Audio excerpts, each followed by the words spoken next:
All right, y'all won't believe who I have sitting next to me today. She's a Detroit native from Puritan, a thriving entrepreneur, a health advocate and wellness facilitator with over a decade of experience, life coach, movement expert, pillar of her community, and most importantly, a follower of Jesus Christ. She's been featured in Michigan Chronicle, Black Detroiters, Voyage Michigan, and has appeared on CBS News Detroit on multiple occasions. She's led yoga sessions for highly regarded Detroit-based companies and organizations such as City Glow Yoga, the Detroit Pistons, her alma mater, Wayne State University, and Quicken Loans, just to name a few. She's the founder of Flexology Detroit and the H.U.G Haven. And through these groundbreaking initiatives, she has encouraged individuals to face their fears and emotions head on by providing them the necessary resources to better navigate grief and trauma. She has also developed an innovative, holistic approach to help others rediscover themselves through stretching, mobility, breathwork, and mindfulness. We often thank God when things go as planned, but rarely thank Him when they fall apart. For it is in those dark times when we find God, when our purpose becomes crystal clear. Without those dark moments, we don't get to hear the triumphant story of this giant and leading force in the health and wellness ecosystem today. So without further ado, I'd like to introduce you all to Detroit's wellness it girl, Chelsea Walker, also known as the teacher Chelsea. What's up, Chelsea? What's up? Thank you. No, no Thank you. problem. No problem. How you doing today? After that, I'm doing great. I'm Good. doing great. No, I'm doing really good. I'm excited to be here. Thank you. Man, I'm excited to have you here. You came over in an Uber. It's snowing really bad today. And, you said, hey, man, I ain't about to be out here driving in this snow. I mean, is that something that you've always done? You're not really a big driver, right? I drive when I have to, Yeah. but since I've become more gentle with myself, and I really don't like stressing myself out or putting myself in situations where I feel antsy, I'll hop in an Uber real quick. Like if it's gonna save me some stress, worry. My granddad always told me, you don't drive for yourself, you drive for other people, and people don't be driving for me. So I'm just, I just hop in the back seat, send a prayer up, and get where I gotta go.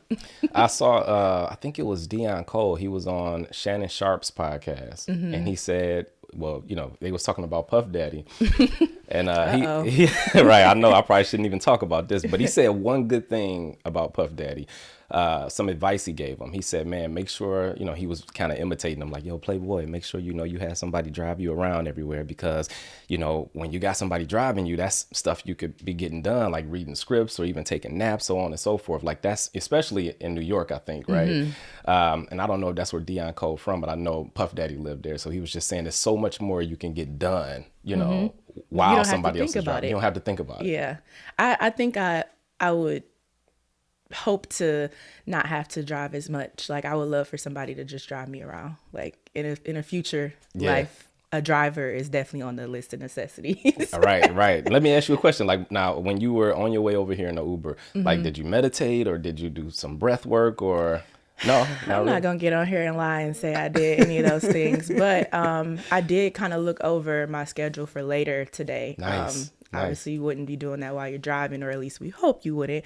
But I didn't take as much time to like fill in that extra time that I had, but that makes me feel good because that means that you knew that you were coming to a safe, space. Yeah, so, for sure. That's what's up. Moving forward, I'll keep that in the back of my head. Like I could be doing something right now. Yeah, because it was great advice, and that's probably something. Well, we don't drive a bunch of places anyway, but just to like take our kids to school, pick them up, go to work, and I work from home most days, so there's that.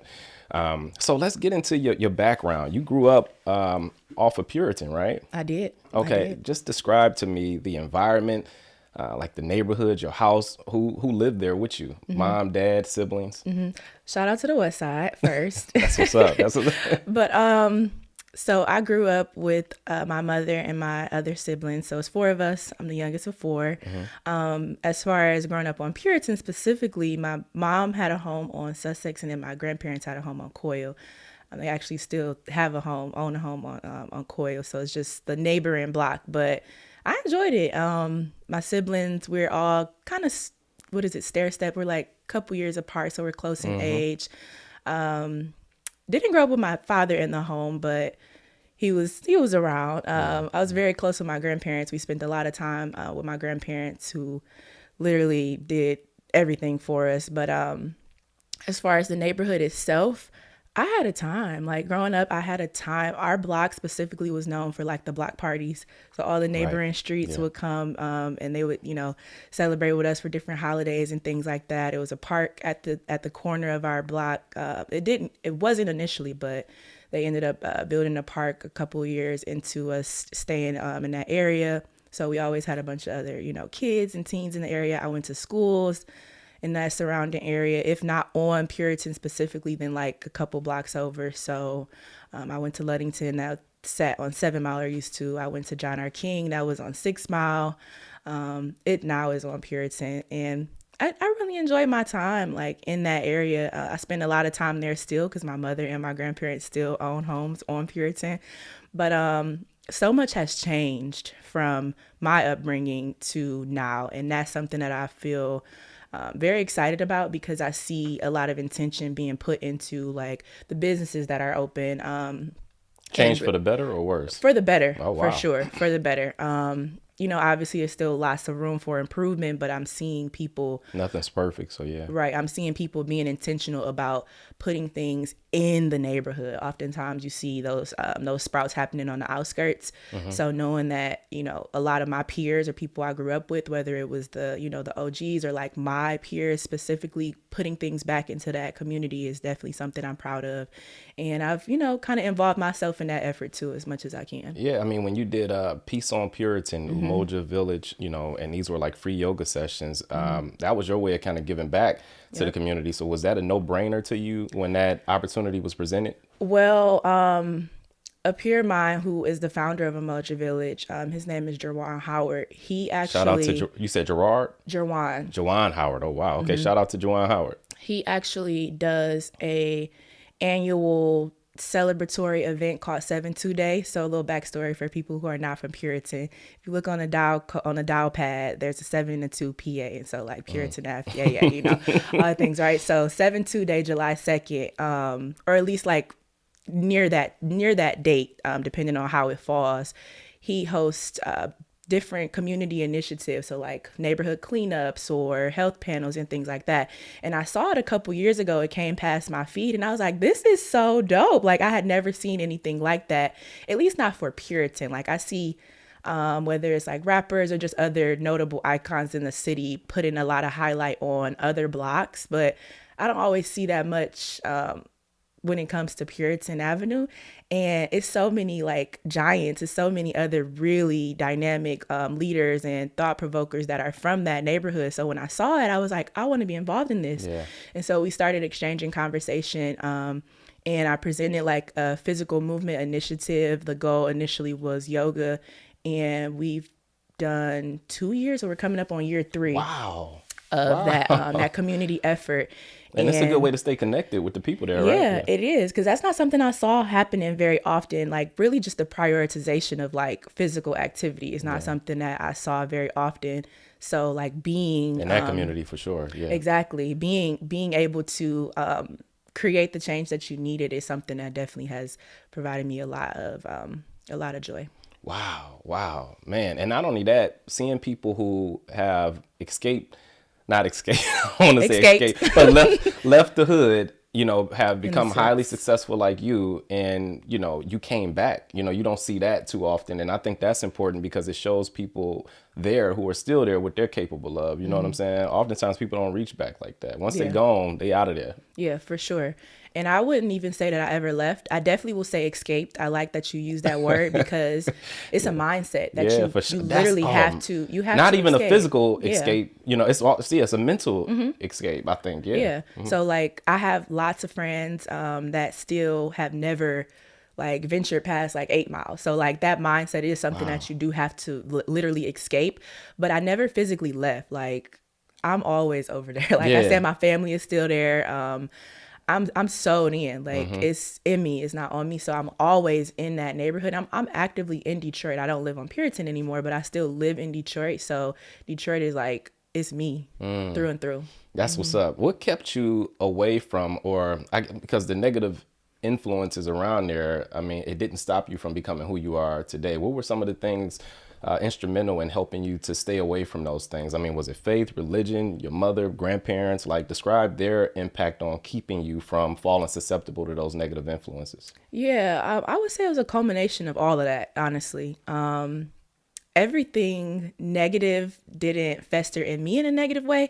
I took a lot of influence and kind of used it to positively impact myself. So I witnessed, fights, shootings, stuff like that, not to, shed light on those things, but not glorify those things. Providing context. Context. I did witness some things like that and have personal encounters, like family members that neither here nor there. But I just always knew I didn't want that to be like my story.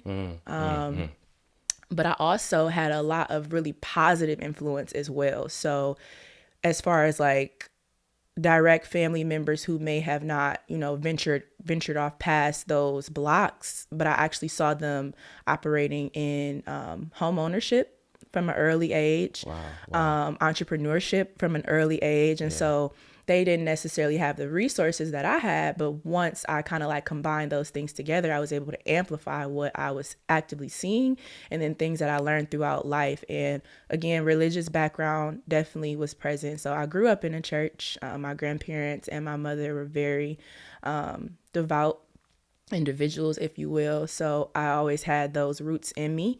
But I had moments where I just kind of like, wanted to, follow the crowd, the in crowd, if you will. Yeah. But I noticed that I naturally was a leader. And so there were more people following me than instances where I was following other people. And so I took that with great pride and wanted to be intentional about the things that I was showing and doing with that thought in the back of my head. Like people look up to you. They listen to what you say. They watch what you do. So just kind of like keeping that in mind and being intentional about operating in that light. Yeah, when I grew up off of East 7 Mile, Beaconsfield and Mac, Warren and Connor area, so all across the east side. And I remember even at a young age, I had this, like I could sense danger. Sometimes when you're young, you feel like you're invincible. Yeah. You feel like nothing can happen to you because you don't know anything about life, right? You're youthful, you have vigor, but I knew like, okay, if I go with these people to this event or to this part, something can happen. Like I had that sort of keen sense on things even at a young age, and maybe that was God, I'm assuming, but I'm just thankful that I had that kept me out of a lot of stuff. And then also God's grace, because there were moments where maybe something could have happened and it didn't, Yeah. My mom and my grandparents were still very strict. Like I had friends in the community, in the neighborhood, but I wasn't everywhere doing everything and I wasn't at everybody's house. So, we might have all been outside, but you can't go across the street. You can go down the block, but you can't go to the next block. Couldn't stay the night at friends' house, none of that. Yep. So, that covering too. But then once I did get of age where I was kind of making my own decisions, I can't even take credit for my provision because honestly, I just was really lucky to not end up in certain situations until I did get to a point where I was like more intentional about my decision making. But I would say maybe 14 to about 18, we just gonna say that was God. Yeah, God, but a strong family, I think that impacted it. The fact that you had your grandparents, your mother, even maybe your sisters. Are they older than you? My siblings. Yep, I'm the youngest of 4. So I have all older sisters and an older brother. So they were all watching after you, even when you wasn't able to watch after yourself, right? So that helps a lot too. Yeah. I want you to describe each of these folks that you grew up with or that were in your household. I'm assuming this way, 3, and then your mother, so that's 4, and then your grandparents, that's 5, 6. Just describe all of them in a few words. Let's just run down the list and give them all their flowers. Of course. Love giving them their flowers. That's really, that is the making of my family dynamic. Very small, very intimate. Didn't grow up with a bunch of cousins, aunties, uncles. Like it was just literally just us. So that alone kind of like speaks to the interwoven connection that we have. But I'll start with my mother. Very similar to my mom in a lot of ways. Shout out Michelle, that's my girl. Shout out to Michelle. She's very unique, very inquisitive, student of life, something that I would consider myself to be as well. very intentional about Always learning. always So learning. even to this day, you like, what if you held her accountable? Would she be like, oh yeah, let me think about that? Yes, very much. You know, a lot of parents don't be like that. You can't. Well, I've gotten to a point where now I'm raising my parents. Yeah, She's absolutely. learned how to be more, susceptible to receiving knowledge from us. But she did instill like the importance of always remaining a student and being teachable. I would like ask her questions or ask her about like certain words, and she would tell me like, go ask Webster. Oh wow. Go grab the dictionary. And so like I ain't about to give you all these answers. You got to go find it. Yes. Right. And that's a skill. That was a transferable skill that I still use to this day. And I teach my students to do the same. Let's see. My sister, Kristen, that's the oldest. Okay. Shout out to Kristen. Shout out to Kristen. She be in the cut. She's real chill, real low key, but very protective. Very protective. Obviously, she's the oldest. I love her so much. Very creative. We share that gift in our expression of our creativity. She's super talented as well. I think she actually be kind of like downplaying herself. So I'm gonna big her up and saying that she's that girl and her creative gifts.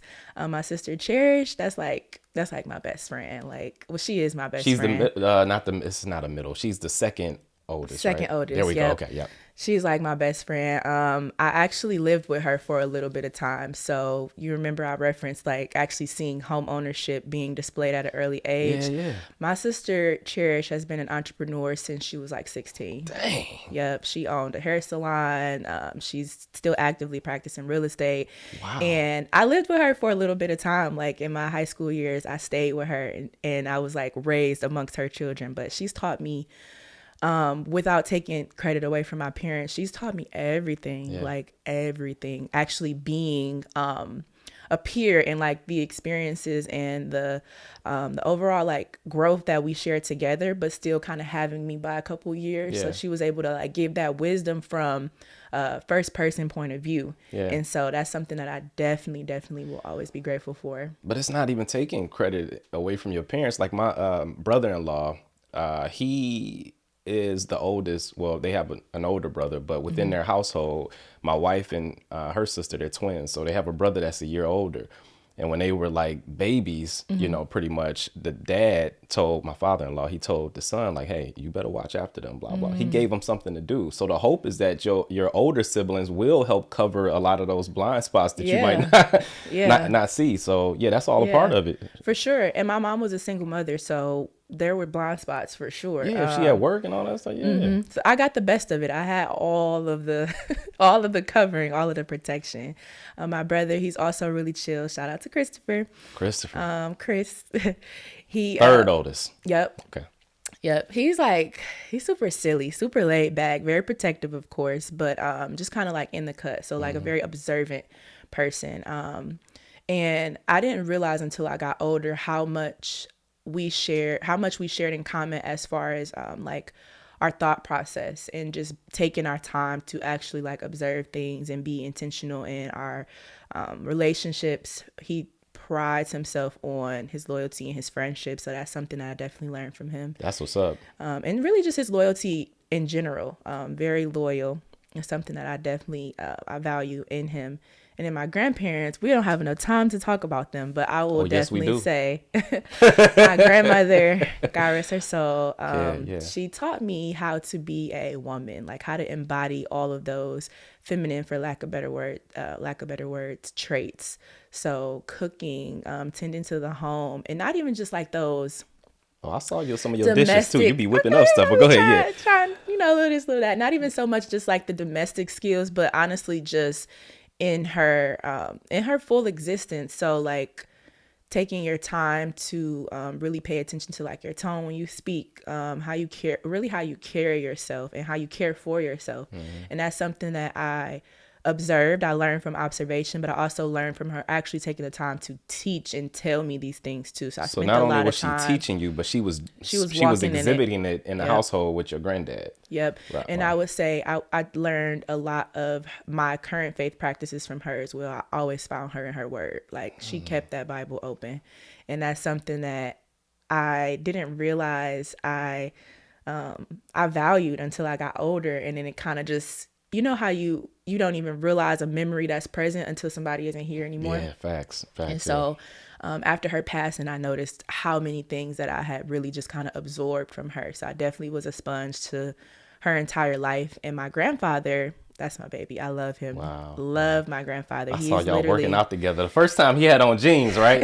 And then when y'all went back, he had on, his We gym had to pants. get him right. We Yeah, had to get but him just the right. fact that the way he was looking at you in that video, how you could just sense the love that he has for you, just by how he was looking at you and observing you in that video, and just the fact that you was encouraging him to move, and it was just such a beautiful video. I just want to get that out there. But go ahead. And he's like that with everybody. Yeah. Like, he is like that with everyone. There's literally been times where strangers will come up to me like, I know your granddad. And I'm like, he's everywhere. And he's literally like, he is a living angel, truly. Like, he really is.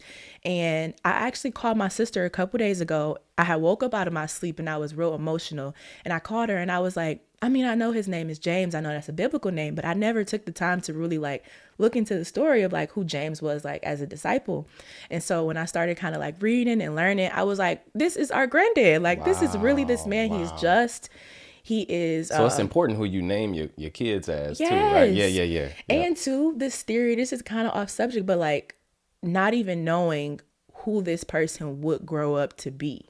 Right. But seeing that alignment, it's crazy. It was mind-blowing. It was a whole thing. But my granddad is everything. He's a protector. He's a provider. He's loving.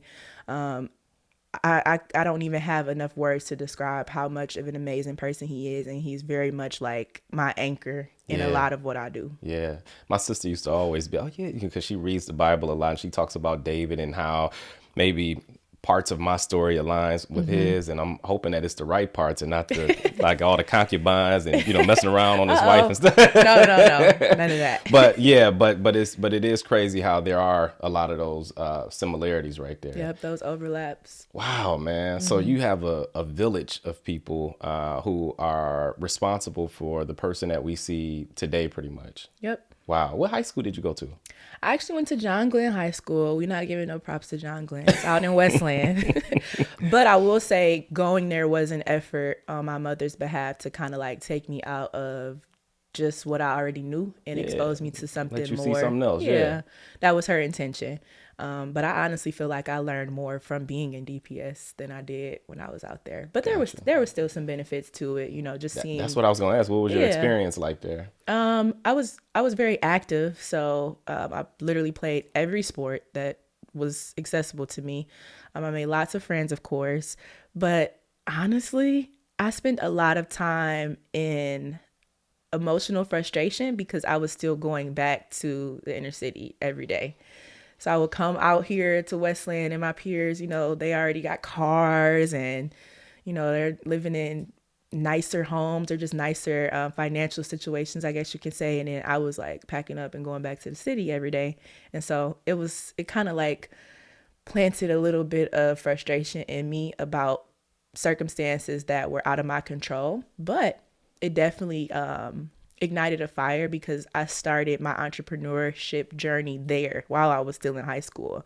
I kept my grades, intact, but I started making my own money early on. And that's something that I really didn't realize I was stepping into, like the understanding of like that financial freedom. And I can appreciate seeing privilege and not like growing jealous or staying in that comparison mindset, but just like figuring out how can I create some of this for myself. Yeah. I was something saving in the Bible, up. what is it? Covetousness or something like that? When you want with the next person. I get you. Okay. I'm like, oh, my friends, they're being gifted cars and stuff, and I'm still having to commute and bus and all of this stuff. So I started saving up for my car. Yeah. It motivated you. It did. Yeah. It did. And 100%. it also showed you what you could acquire, what you could obtain. Similar to when somebody like you goes back on Puritan, people are like, man, that's Chelsea. You know what I'm saying? So that's what's up.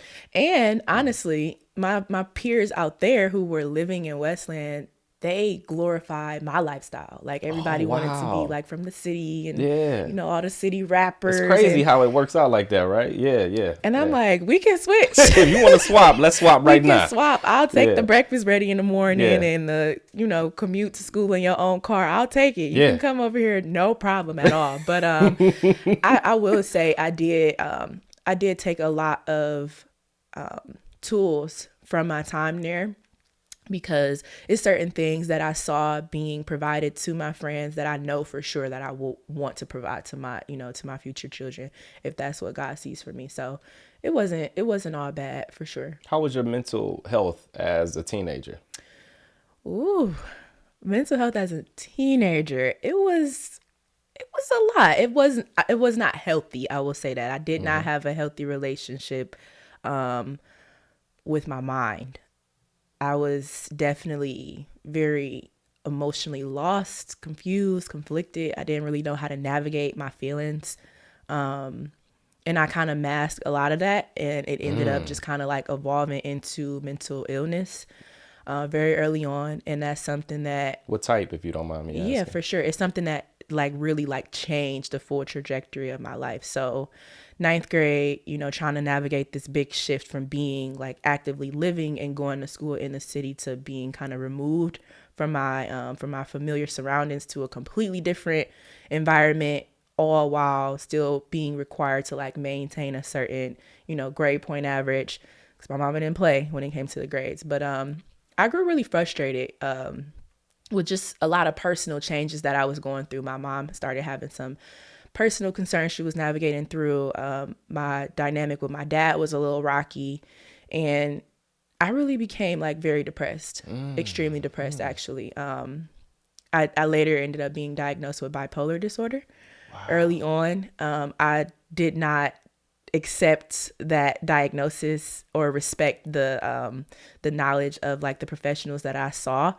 And so I tried to like mask it by way of just going to school, being popular, playing my sports, doing my things, and then going home and like living a completely different life.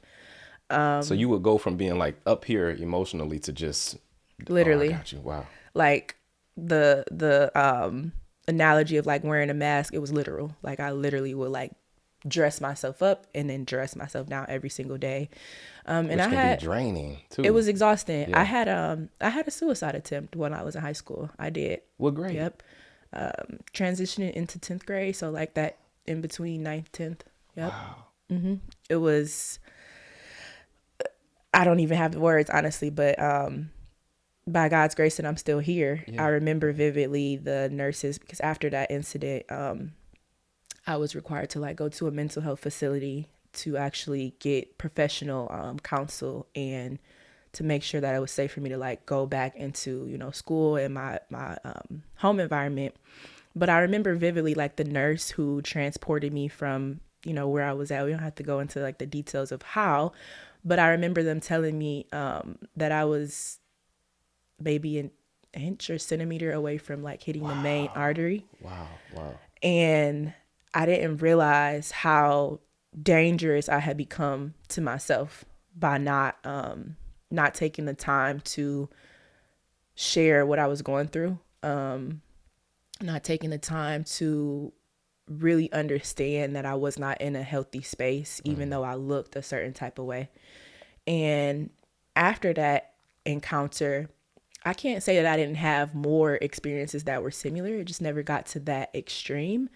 But it definitely was the start of my battles or struggles with my mental health.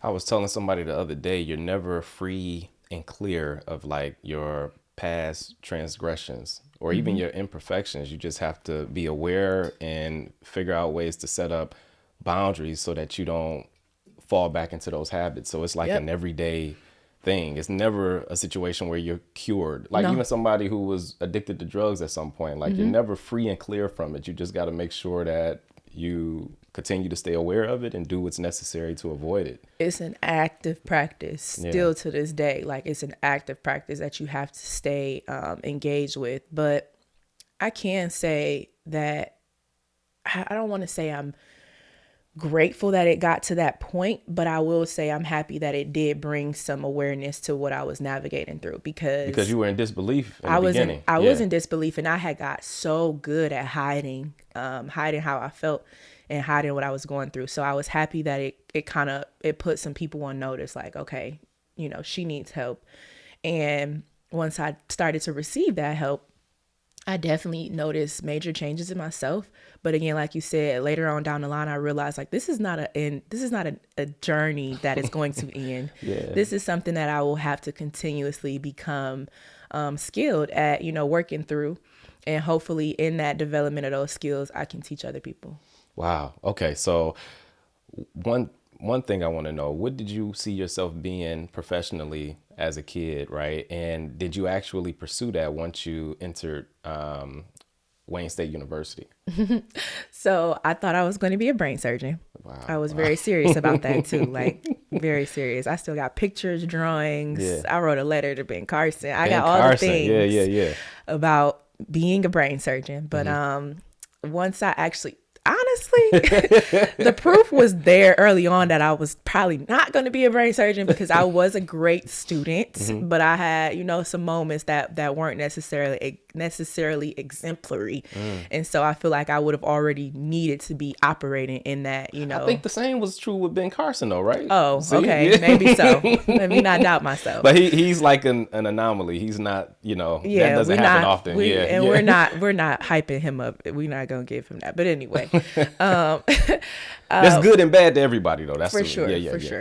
Once I did get to college, I definitely realized like, oh, I'm not pursuing this for sure. Like, absolutely not. I was not serious enough as a student to actually do what I needed to do to pursue a career in medicine in any form or facet. So that quickly came to an end after years and years and years of convincing myself. It was like, nah, this ain't it. No, this is not it. But in a sense, I definitely do feel like I'm still operating in that prioritization of health and wellness, and that's true. Yeah. Carrying that priority of, keeping a healthy mind. It may not be to the degree of like actively practicing medicine, but I'm definitely practicing wellness in that sense. So I guess it's still aligned. So even when you were in college, were you like practicing yoga or meditation? When were you introduced to these things? So I was introduced to meditation and yoga as I was coming out of high school into college from my mother, actually. Wow. She was navigating some stuff on her own and just kind of looking for tools and resources to work through how she was feeling, and looking to like actually equip herself with those things so she wasn't just dependent on other people to help her. And I like fell in love with it very, very early on. It's not something that I saw a lot of people doing. And when I say a lot of people, I'm speaking in regards to like my body type. I didn't see a lot of like curvier women practicing. I didn't see Black women practicing. That has definitely changed now. But at the time, I really only saw white people practicing it, honestly. And so I didn't necessarily think it was a space or a form of movement that I was even welcome to. But once I began practicing, I really enjoyed it. I enjoyed like the freedom that it brought, the awareness that it brought. And then too, like the unison that was being created between my mind, body, and spirit. And then the meditation. Interconnectedness. I heard you say that before. Yeah. The meditation aspect was always challenging. I have students who always ask me, how do I become better at this? And it very much is a skill. It's something that you have to actively practice. Sitting with yourself can be challenging. Sitting with yourself forces you to not only face, but acknowledge your thoughts, feelings, experiences, memories, emotions, things that you didn't even know existed within your being. And so that's something that I was always kind of uncomfortable with doing. But I started to kind of fall in love with the challenge of it.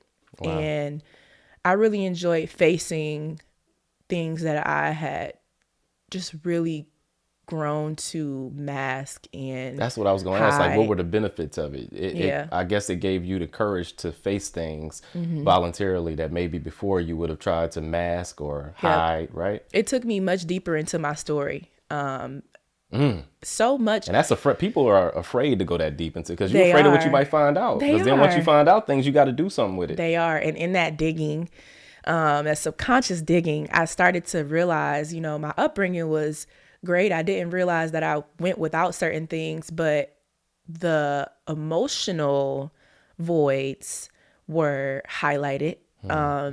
Some of the understanding of how a lot of the adults in my life really were operating out of a space of survival and not intensive parenting or intensive communication started to kind of present themselves to me. Because I really did always ask myself, like, where did this depression like root from? You know, if you didn't feel like you went without, you know, or you didn't feel like you know, were being abused or harmed, like, what caused you to become so unhealthy or so unsatisfied, you know, with yourself, I guess you can say.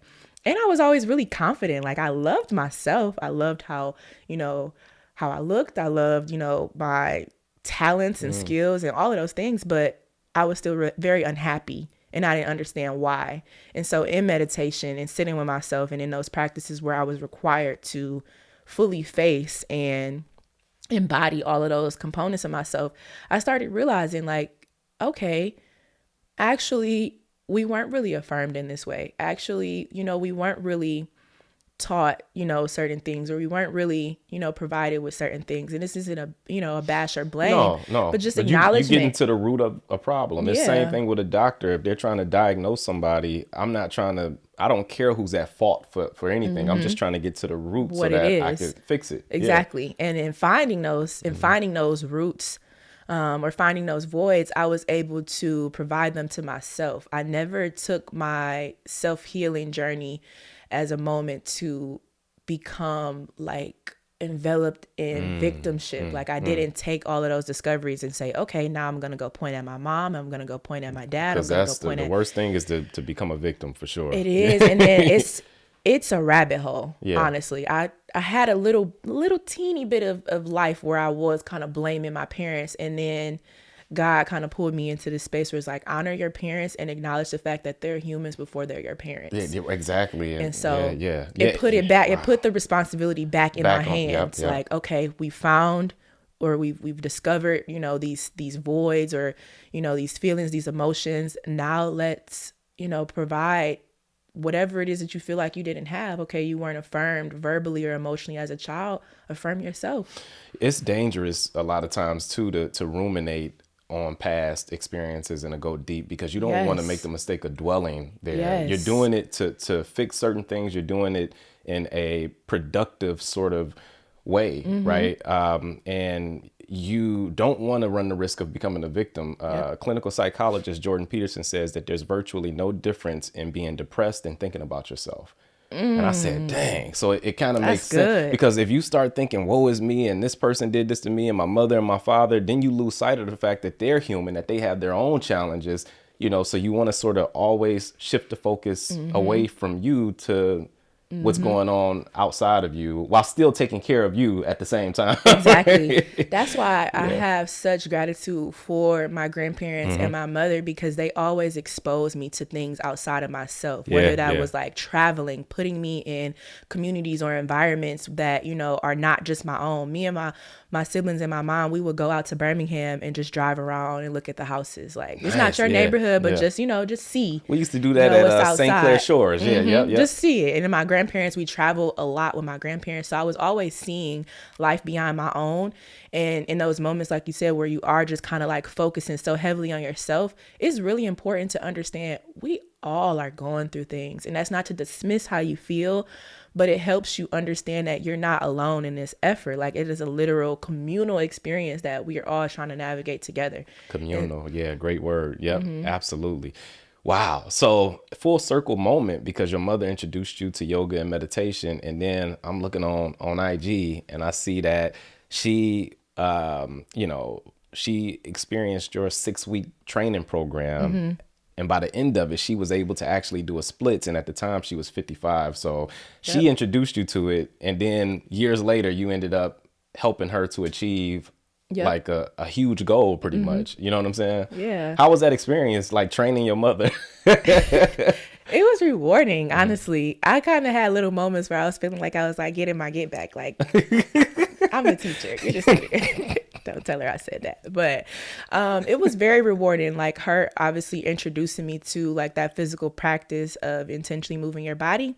And then to being able to see her step out of a certain role that she was always operating in, where she was always like teaching and leading, and then giving herself that freedom and permission to be taught and be led.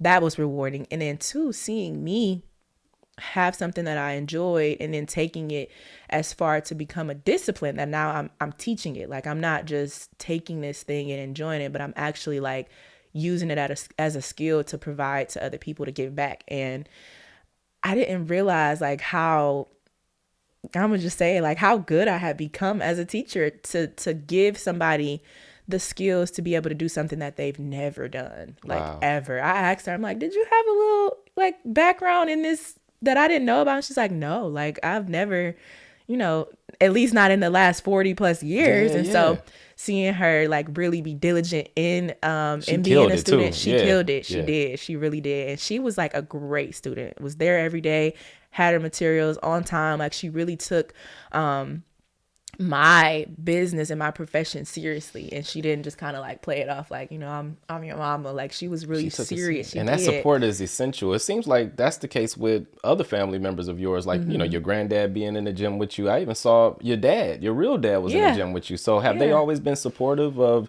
your journey or just your experience as a wellness practitioner? You want to know what's funny? I didn't used to think that they were supportive. My grandfather's always been supportive. We're gonna take James. He's the angel on earth. He's the angel, so he does no wrong. But I didn't always think my parents were supportive. In full transparency, I didn't. But again, that was kind of like being blurred, my vision being blurred in like that victim mindset. I got you. They supported me in their own right. Self-awareness and accountability. It's a lot of people that wouldn't even admit that. But go ahead. I'm sorry. Yeah, I love that. Is my jam. I love to reflect and hold myself accountable, but I didn't used to think that they were supportive because they were not showing support in the ways that I wanted it. But I didn't want them to read my mind. I just started telling them like, hey, I actually need this. And so my mom was not always physically present in like the offerings that I had, so like classes and workshops. And I remember having a conversation with her and saying like, I need you to be like front and center wherever I'm at. I would love for you to physically be there. It's good you spoke up though. Exactly. As opposed to letting things fester. Have to. You have to. People can't read our minds. Our parents can't read our minds. And so I told her that, and she took the training course and then started sending more people to take it. And that created like this wave of, more seasoned students feeling like, oh, okay, I can take this class too. Like, I thought it was just something for, 20-year-olds, but okay, cool. So it created that support, that flow to just kind of continue to happen. And then my father, we didn't always have like the healthiest dynamic.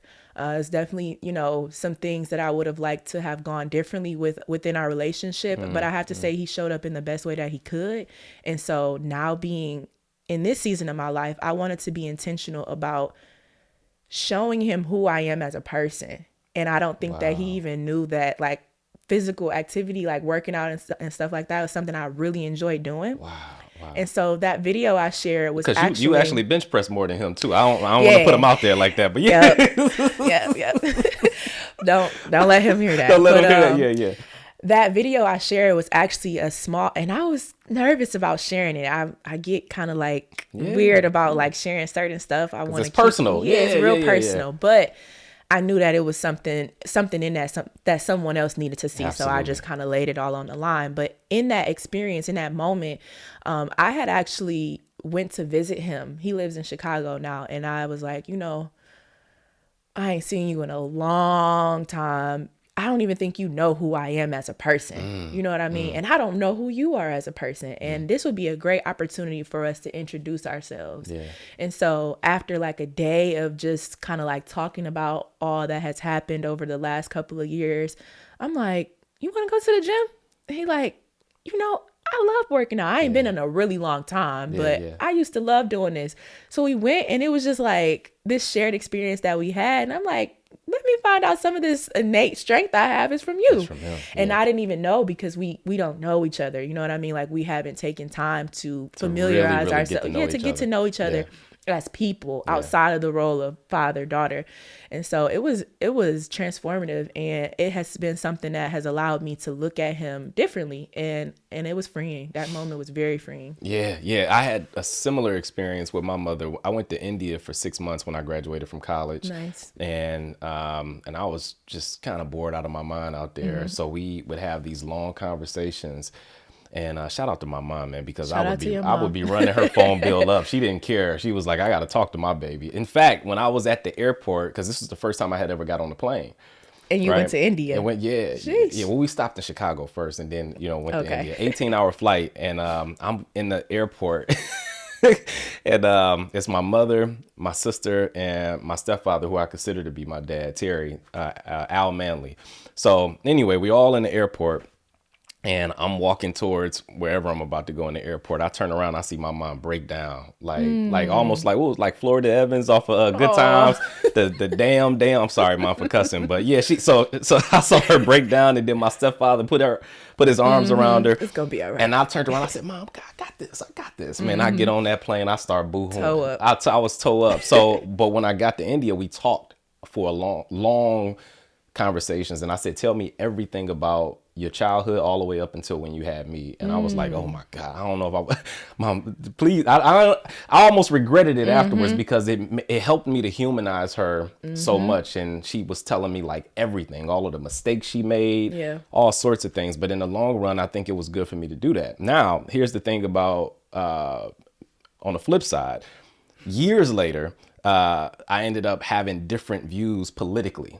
Okay. I ended up coming into my own, as opposed to thinking the way that I was taught to think, So now I'm at a point to where I'm starting to think for myself, and I can remember some of me and my mom's conversation. She's like, man, you are not my son.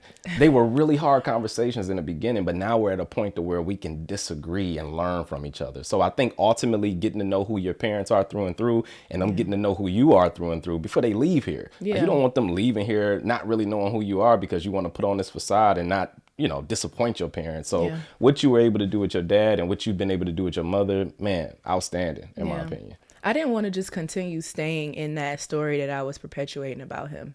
You know what I mean? Excuse me. I felt like I started hearing myself repeating stuff about my dad that I didn't really feel like was a reflection of who I was as a person. Yeah. And I'm like, I've given so much grace to so many other people. I haven't extended that grace to my father. And so in extending that grace, I was able to like humanize him. And I think that really lifted a weight off of him to be able to open up to me about certain shortcomings that he never really knew how to even talk about, because he was probably expecting me to respond a certain type of way. But it's definitely something I recommend that everybody explores. Even if you don't have necessarily an unhealthy dynamic with your parents, it really just allows you to step into a freedom of seeing them fully. Who they are, yep. Yeah, fully who they are. And the relationship that you can build after that, I feel like it's stronger. They become like my mom, like literally my best friend. My wife will tell you how often we be talking. Yeah. It's crazy. So, I love it. Yeah. So, okay. So you said you had already been exposed to other parts of the world, unlike me, where I didn't travel anywhere until I was like, 22 or something like that. But you had already been exposed to the world because your grandparents took you to places. So even when you were at, what was it? Wayne State Ivy H.U.G, it was a student organization, international volunteer program that sent you to the Philippines, right? It wasn't as daunting of an experience for you as it might have been for me going to India, because you had been used to traveling, right? Yeah. It wasn't a daunting experience at all. It was honestly like one of the best experiences that I've had ever. And you guys raised money for that. I saw y'all doing like car washes and all type of stuff. Yeah. It was a pretty penny to get to the Philippines. I'm not gonna lie, but my grandparents introduced me to traveling. We traveled a lot domestically, but not internationally though, right? No. They did a couple little international trips, but we didn't go anywhere internationally. My first international trip was actually to the Dominican Republic, I think, when I was about 18. So once I actually started traveling for myself, I'm like, I don't want to see nothing else in America. I want to go a little further. I started kind of, filling up my passport. But my first like real experience, like immersing myself in a different culture that was not familiar at all, was my trip to the Philippines. Dang. And it was like missionary work. So I was volunteering my time and my services, and I went to teach English to students there. But I did kind of go with like this preconceived notion about like a third world country, for lack of better words, or just kind of feeling like very privileged and like having a very inflated ego about, you know, going into that experience. And I was very quickly humbled, like instantly humbled. But it changed me so much. It changed the way that I look at just day-to-day things. Like it kind of shifted my mindset to appreciating more simplistic lifestyles. And I really feel they like were happy with very little. They were happy with very little. And I don't even want to say very little, but they were happy with whatever they had. I see what you're saying. I went there like with the understanding of what types of things are important or what types of things you should have, and even kind of feeling like I was coming to give them something when they actually gave me everything.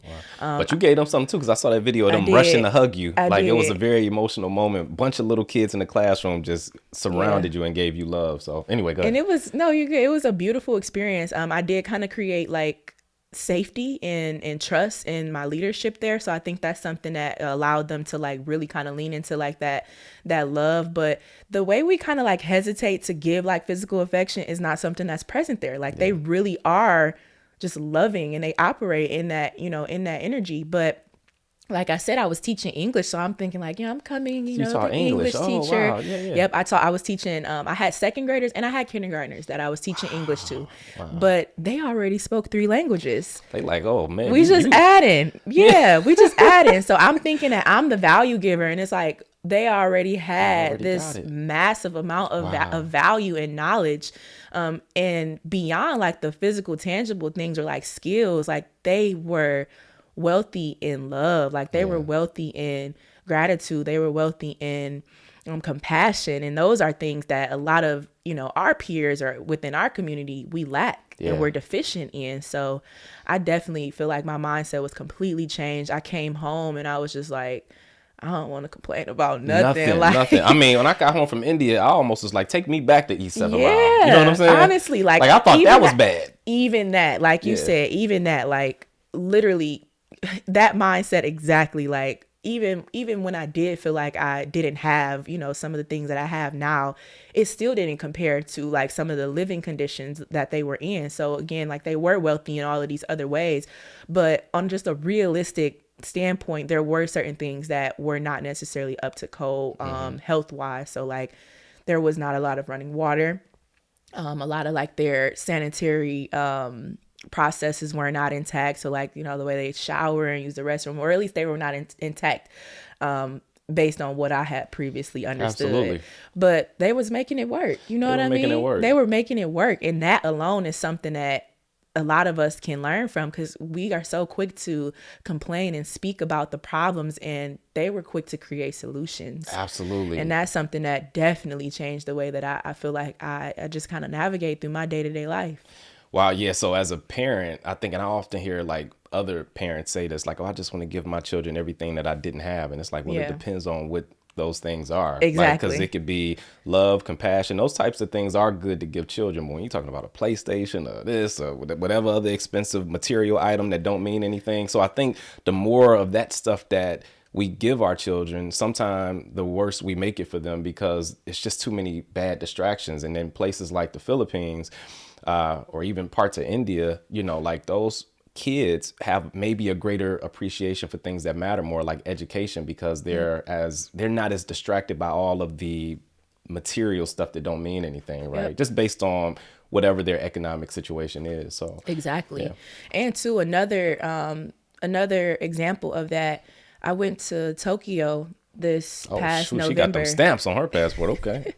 I be outside, the traveling kind of outside. I went to Tokyo this past winter, and just a completely different example that's not quote unquote like a third world country. Exactly. The things that they prioritize, the cultural differences is so important, because everybody was walking. Pretty much everywhere I went, they were walking. Obviously, it's cars and stuff there, but everybody was walking. And you know what I didn't see? I didn't see no wheelchairs. I didn't see no canes. I didn't see a lot of, you know, obese people. I didn't see a lot of those. Actually, I was seeing people that were obviously at least 90 years old walking comfortably, carrying their groceries. You know, they weren't, you know, using any assistance or having anyone help. Like they were still self-sufficient. And that's something that, you know, probably just that small insertion of like understanding the importance of physical activity on a daily basis, where it's not something that you are stepping out of, like you don't feel like I have to do this. It's like but brushing your teeth. I get to do it. Yeah. Even those small little changes and like seeing that outside of what you're seeing every single day is so important, because it helps you understand. Yeah. I'm glad you said that, because, you know, because based off of what I just said, somebody can misconstrue things and say, okay, well, a person's socioeconomic status determines who they are in terms of their character once they become an adult. But it's not that. It's the culture. It's the mentality.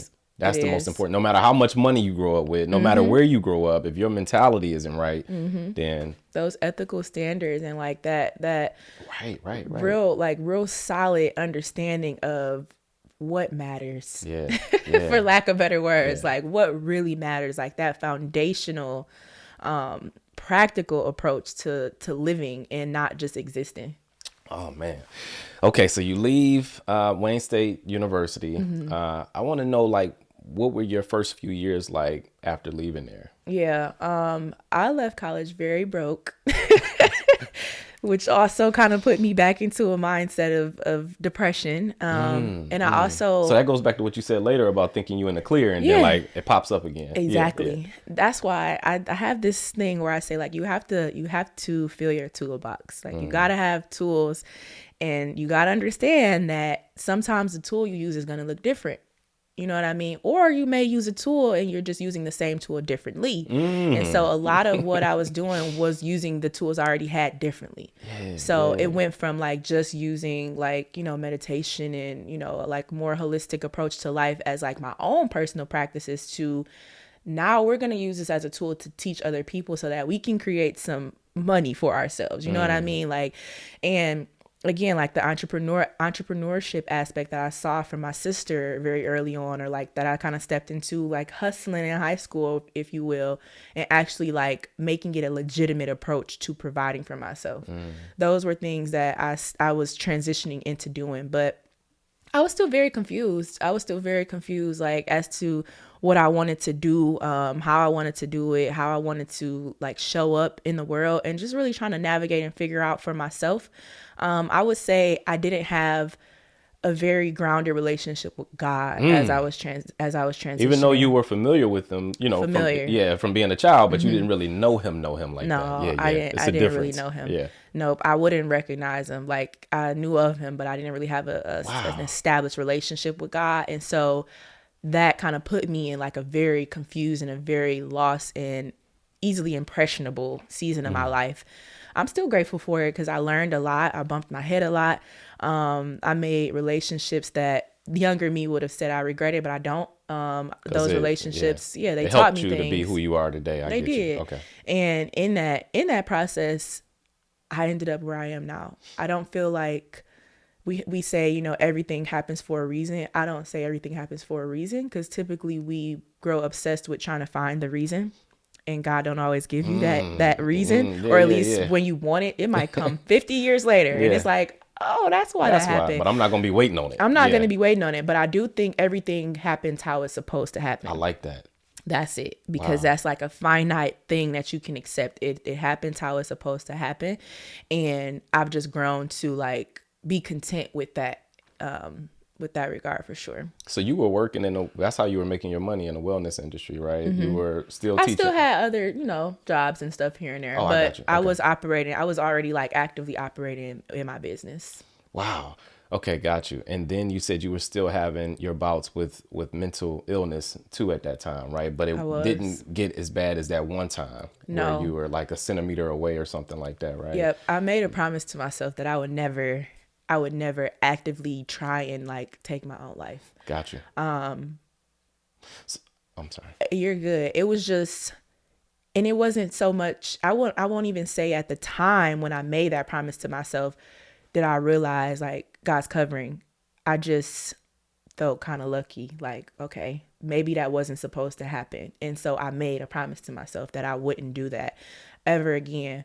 But I still didn't quite understand how to keep myself regulated, you know what I mean, where I wasn't so high or so low. I actually ended up having another diagnosis as an adult, same diagnosis. And I just kind of accepted it at that point. But I didn't let it become my identity. Like I wasn't wearing it like a badge of honor or like a stamp across my which head. you see a lot nowadays. You do. I just kind of kept it in the back of my head. And then I started doing more research as to how I could heal myself, for lack of better words.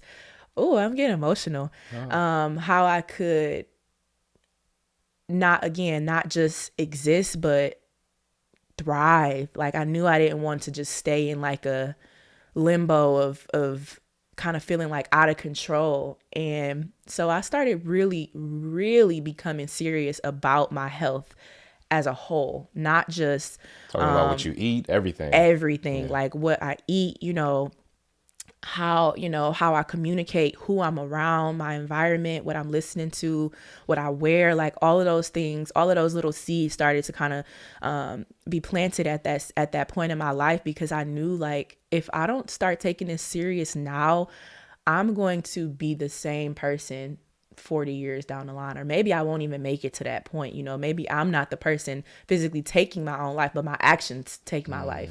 And so I just got really serious about myself. And I really started to lean on my community, and in leaning on my community, I kind of started growing more dependent on like my friendships. And luckily I had an amazing friendship and an amazing tribe of people who they knew me enough to kind of help steer me when I would like get in like those like dark seasons or dark moments in my life.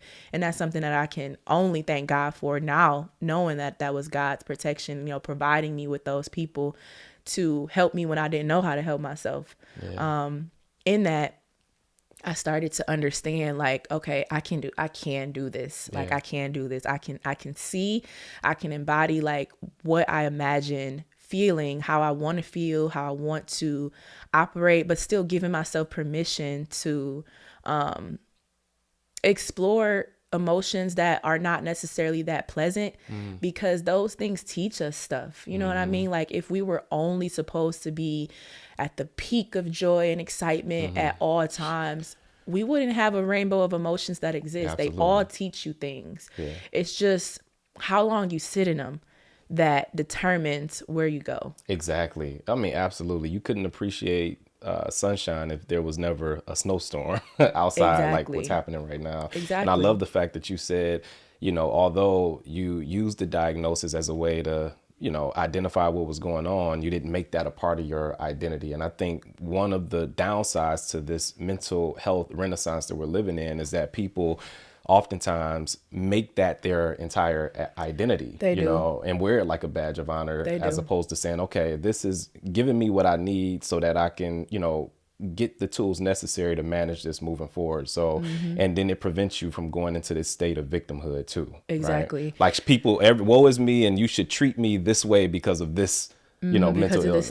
Because then that's it's probably gonna make it worse for you if you got people treating you like that. It literally right? does. And speaking from experience, you know what I mean? I'm okay with whatever comes from my honesty in this, but a lot of us really do, wear those things like badges of honor. And I'm really big on my words.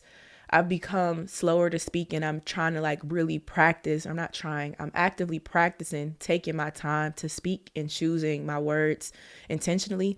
And so when I would hear myself constantly saying like, I have this, I was diagnosed with this, it was like, you are literally making this the theme of every single day of your life. And where it kind of becomes your God. It does. Yeah. It literally does. And so once I kind of just took a pause, I was able to say, okay, this tool, this piece of information was given to me to help me understand chemically where my body is.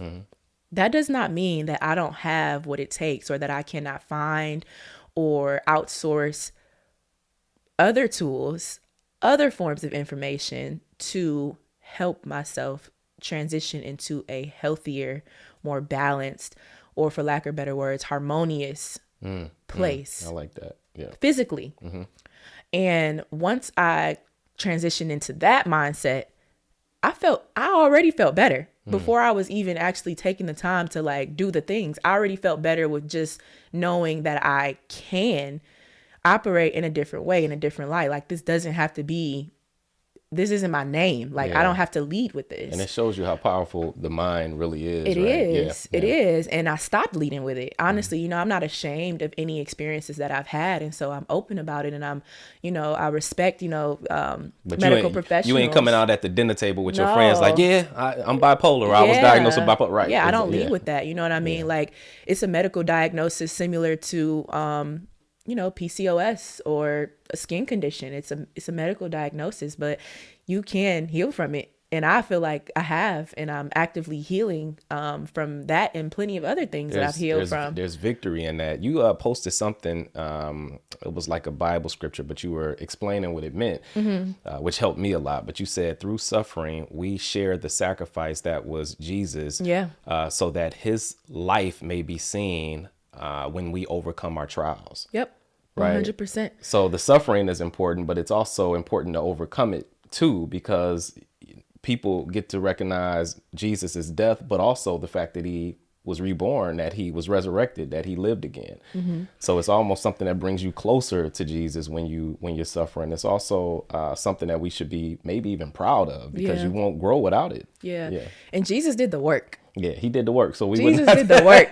Our job is easy. You know what I'm saying? Jesus did the work. Like, for everybody. For everybody. Jesus did the work. And that's something that I've been like presently telling myself, like, oftentimes we talk about, Jesus and all of the great things that he did, but Jesus did the work. Yeah. And there was a lot of suffering in his journey and his story. And too, if you take the time to read your word, you'll see that he didn't really appreciate or like always understand like why he was going through what he was going through. Why hast thou forsaken me? Right? And in his calling. And so when you just see like those parallels, I feel like for me personally, seeing those parallels, I feel more capable. I like that. I feel much more capable in knowing like there will be suffering.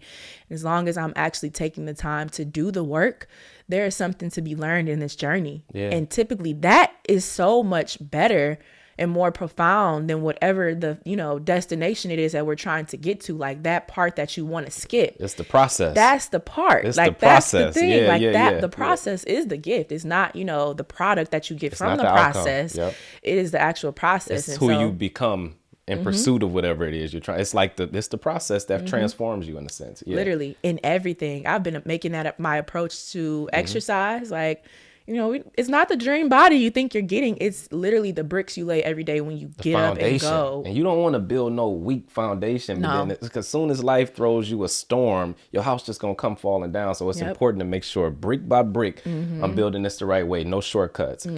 Just like Jesus did. And, the price we pay for existence is suffering. So we might as well pick up our cross and walk just like he did. Yep, pick it up. Because the storms definitely be storming. They going to come. They going to come. You better have a good boat like Noah. And I've had plenty houses come crumbling down. But right now I feel like my foundation is solid. I feel like I'm building I've changed the material of the bricks that I'm laying. Like I was laying bricks before, but it was like, little clay bricks. Like now I'm like, it's steel bricks. You know what I mean? You ain't taking no shortcuts like some of these builders, these contractors be doing out here with these cheap homes. Exactly. You building them like the cars. Exactly. The cars, they just folding up. It's the old cars that my granddaddy was building. That's where I'm at right now. Or them foreign ones too. Some of them be good. Man, so it was a point in time where that foundation wasn't as solid. Like you experienced a whole lot of grief in 2022. I want to talk about all of it. I know you lost some people who were really important to you. Maybe there was a breakup, maybe. I don't know, with the gentleman that you might have been dating. Maybe, maybe not. I know you nearly lost your sight too. So let's go through all of this and what's up? Listen, I have to tell the people, David don't have no script, y'all. Yeah, there is no script here. There's no notes. No teleprompter. It's nothing. Like he really, man. Because I ain't got nothing else to do. I ain't got nothing else to do but research Chelsea. The research is research. Yes, 2022. I definitely experienced every form of grief that you can experience.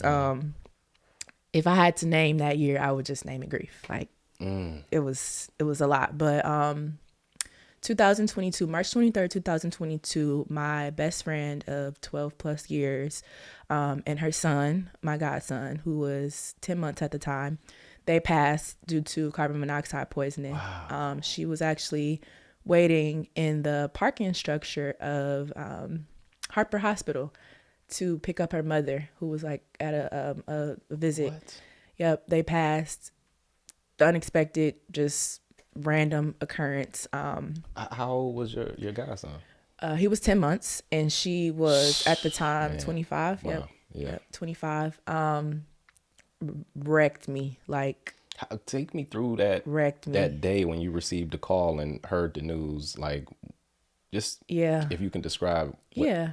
No problem. And I'm glad you asked that. I think there is this. I thank you for giving me permission to accept or decline to talk about it, but I'm grateful that you did ask that question, because I think it's important for people who have not maybe experienced that level of grief to understand how profound of an experience it is. The gravity of it. And we kind of dance around the realness.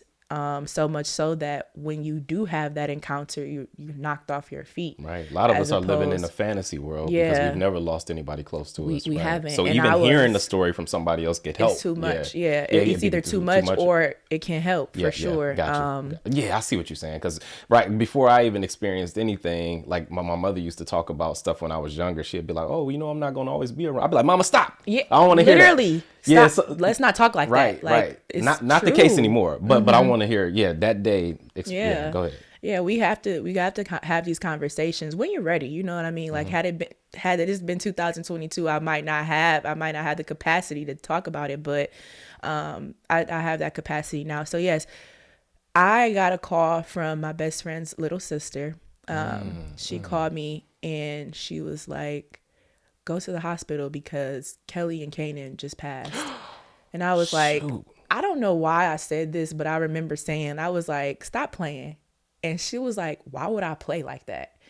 And it just kind of hit me like in that moment, like you literally feel like I felt my whole body like just get like hot. Like I just felt like I was in a twilight zone. And sometimes I still feel like I'm in a twilight zone. But the hospital was only steps from where I was living at the time. So I could have walked, but of course I got in my car, drove down and went to the hospital. And I got to the hospital. Her husband was already there and some of her other family members were already there. And I just remember like everything just kind of feeling like a blur. Like it was such a weird day that like I can't even imagine like having to like literally like, I don't know how I did that day. Like, I don't know how I continued to like walk around and like do whatever else I did after that day, because I felt like I just kind of like froze in time at that moment. But yeah, they passed due to carbon monoxide poisoning. Later on, we found out it was actually some difficulty within the vehicle that caused that to happen, because they weren't like enclosed.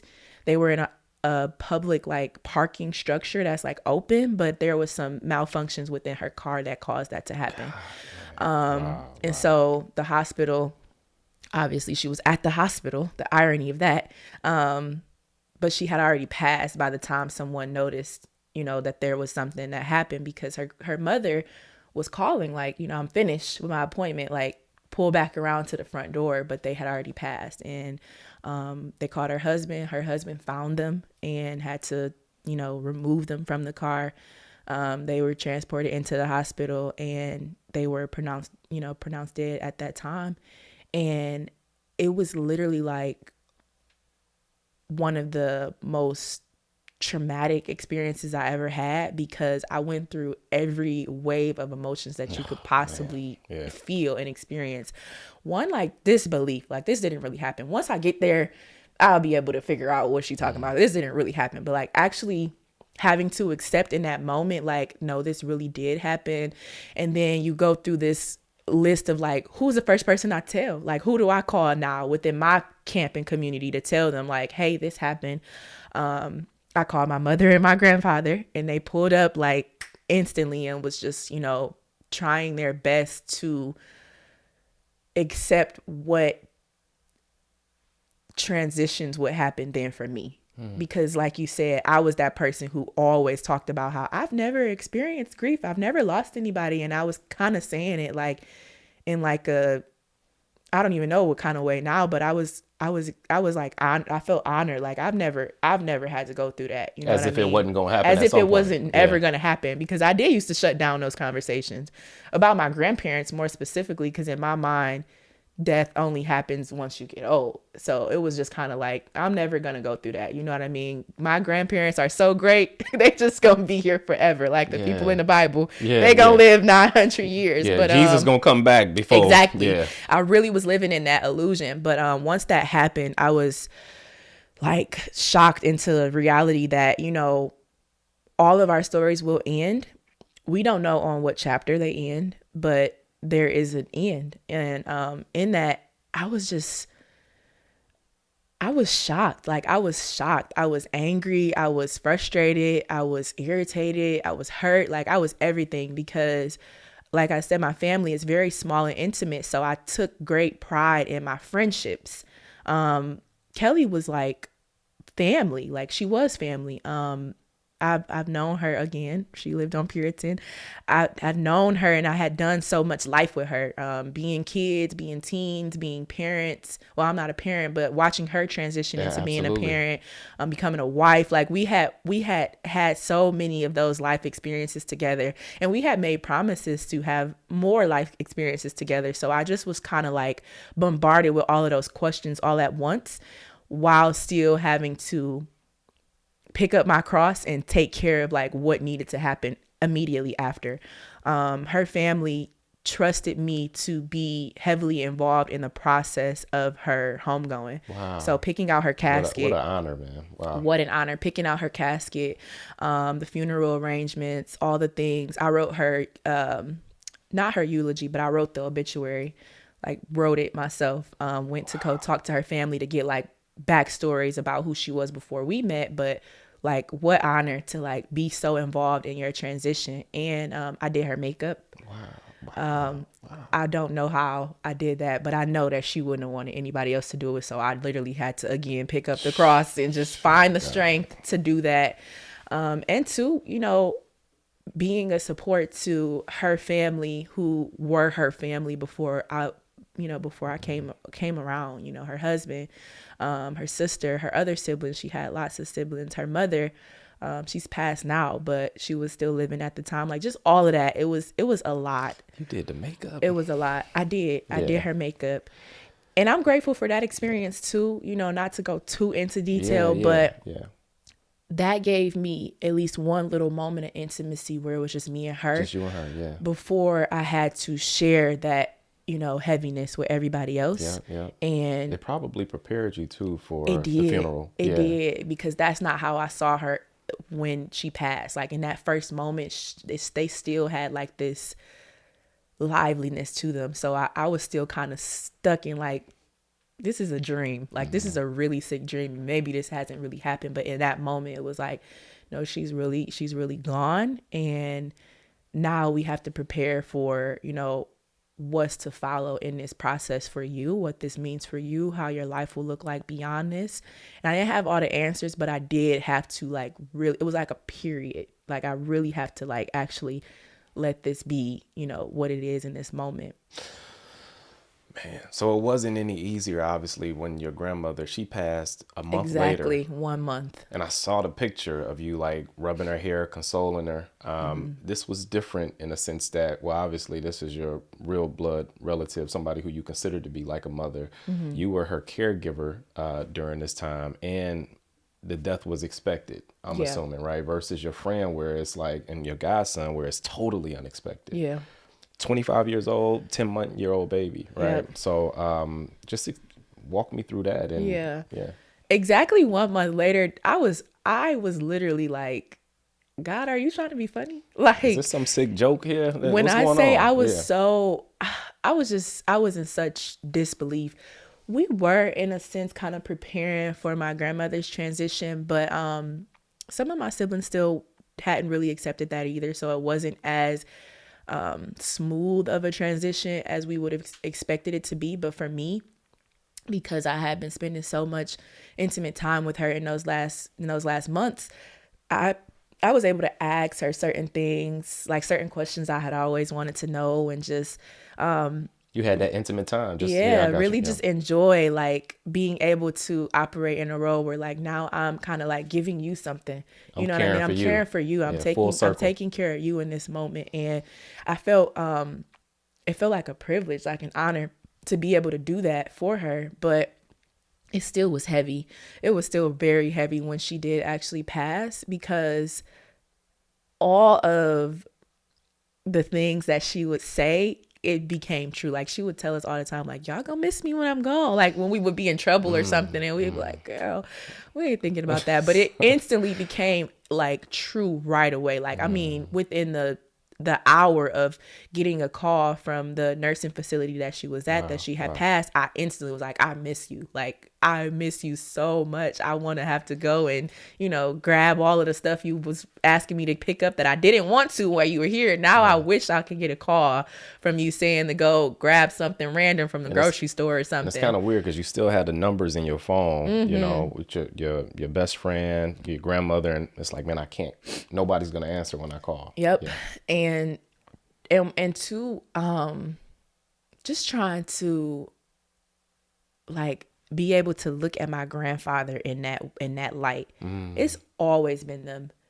Her birthday was actually their anniversary. So you can't even picture seeing him like without her. They were literally, and they argue like cats and dogs, but they were like close. They were one. And so seeing him without her started to kind of like send me into a little bit of grief surrounding him. And I don't want to put him in an early grave, but it was just different. It was different because at the root of what grief is change, like dynamic change. And it was just a lot. Like it was a lot, but I feel like I grew and matured so much spiritually from, you know, my experiences with grief, because again, it really forces you when you grieve sober, I would say. And I grieved sober. It really forced me to face every single thought and emotion. Sober?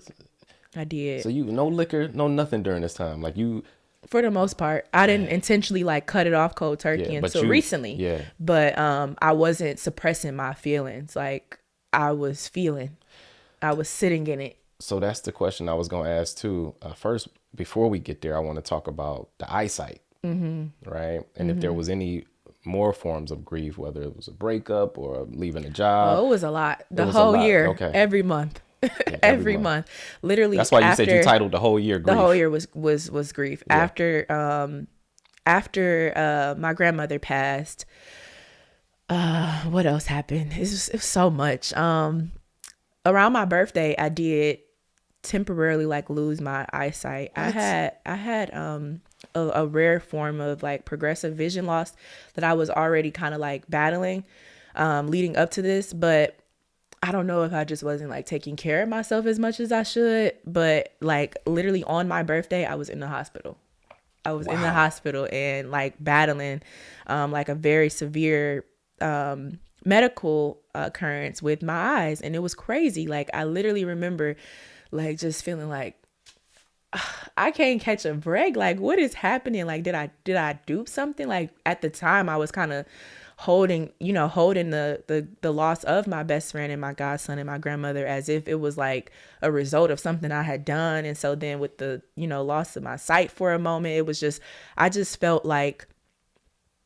felt like I was like spiritually under attack. Like I couldn't actually I couldn't take anymore. This happened after, as far as your eyesight, it happened after you lost your friend. Yep. This was all 2022. So in the movie Ray Charles, I think something traumatic happened to him when he was a kid. Yeah. And then his eyesight, then his mother was like, hey, you ain't going to be no victim now. You better blah, blah, blah. So anyway, it just made me think of that. But go ahead. I didn't get an aha moment like that because the rest of the year was still it was still happening. Tragic. It was relentless. It was still more stuff.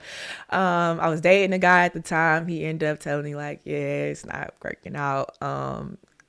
I was hurt. Like, I can laugh you at want to this do this now? I'm like, what more do you want from me? Yeah. It was too much. Yeah. My car got stole at the end of the year. Like, it was really bad. So right before going into the new year, like, it was the car rough. gets stole. Wow. It was rough. And before 2022, I would have like, moments where I would like, go through different waves of sadness and stuff like that. But I hadn't been like in that depressed space for a really long time, at least a couple of years. But 2022, I really felt myself like getting back there, not to a point where like I wanted to not be here, but I just felt so hopeless. Like I was really, really, really in a dark space. And the only source of light that I had was my prayer community. I joined this organization called the 5 a.m. prayer community, and we would get up at 5 a.m. and they would pray because I didn't have nothing to give.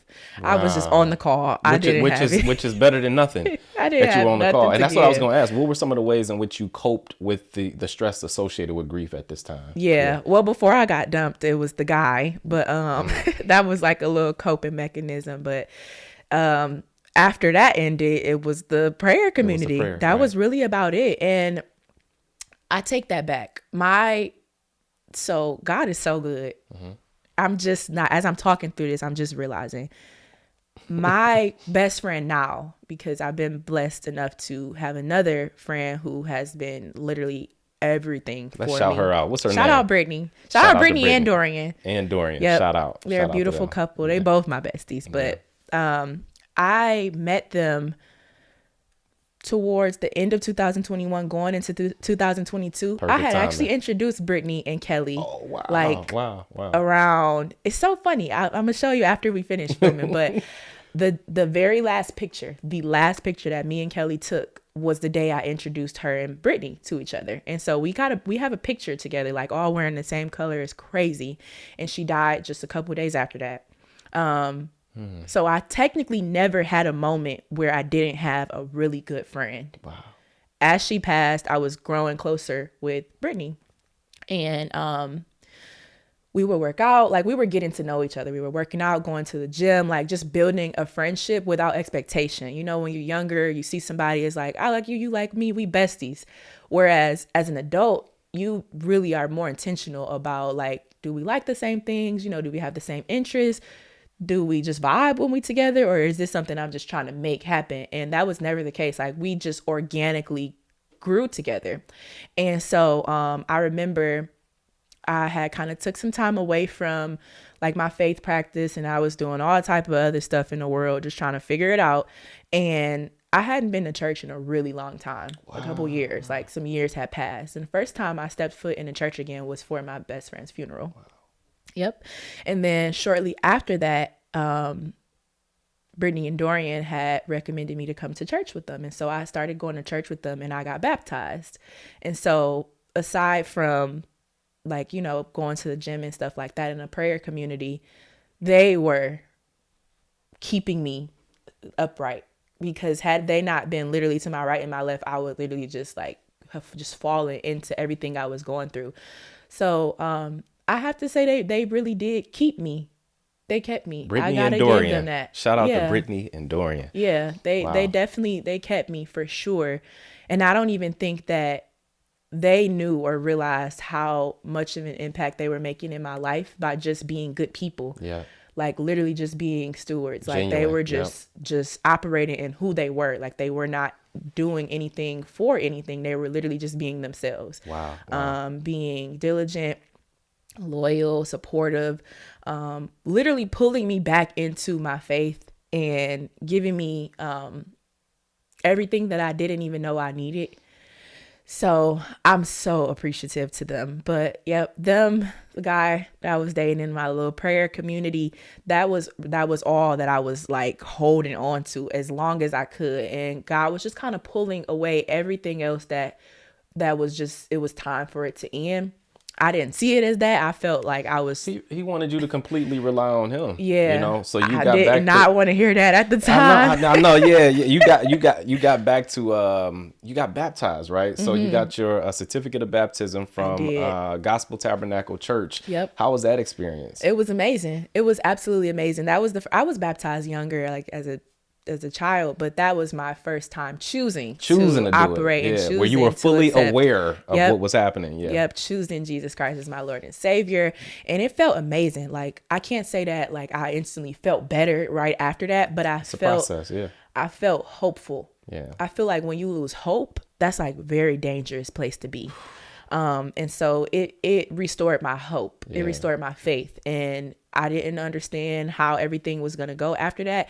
As a matter of fact, one of the maybe ushers or clergy of some sort at the church at the time, she told me right after, she said, it might get a little harder for you now that you are, clear as to who you are. See, that's what I want to hear. Don't tell me no lies. Tell me the truth when I do this. She laid it down. She said it might get a little rough, because what did she say? She said the devil lost one. Mm-hmm. Like you know who you are at this point and whose you are.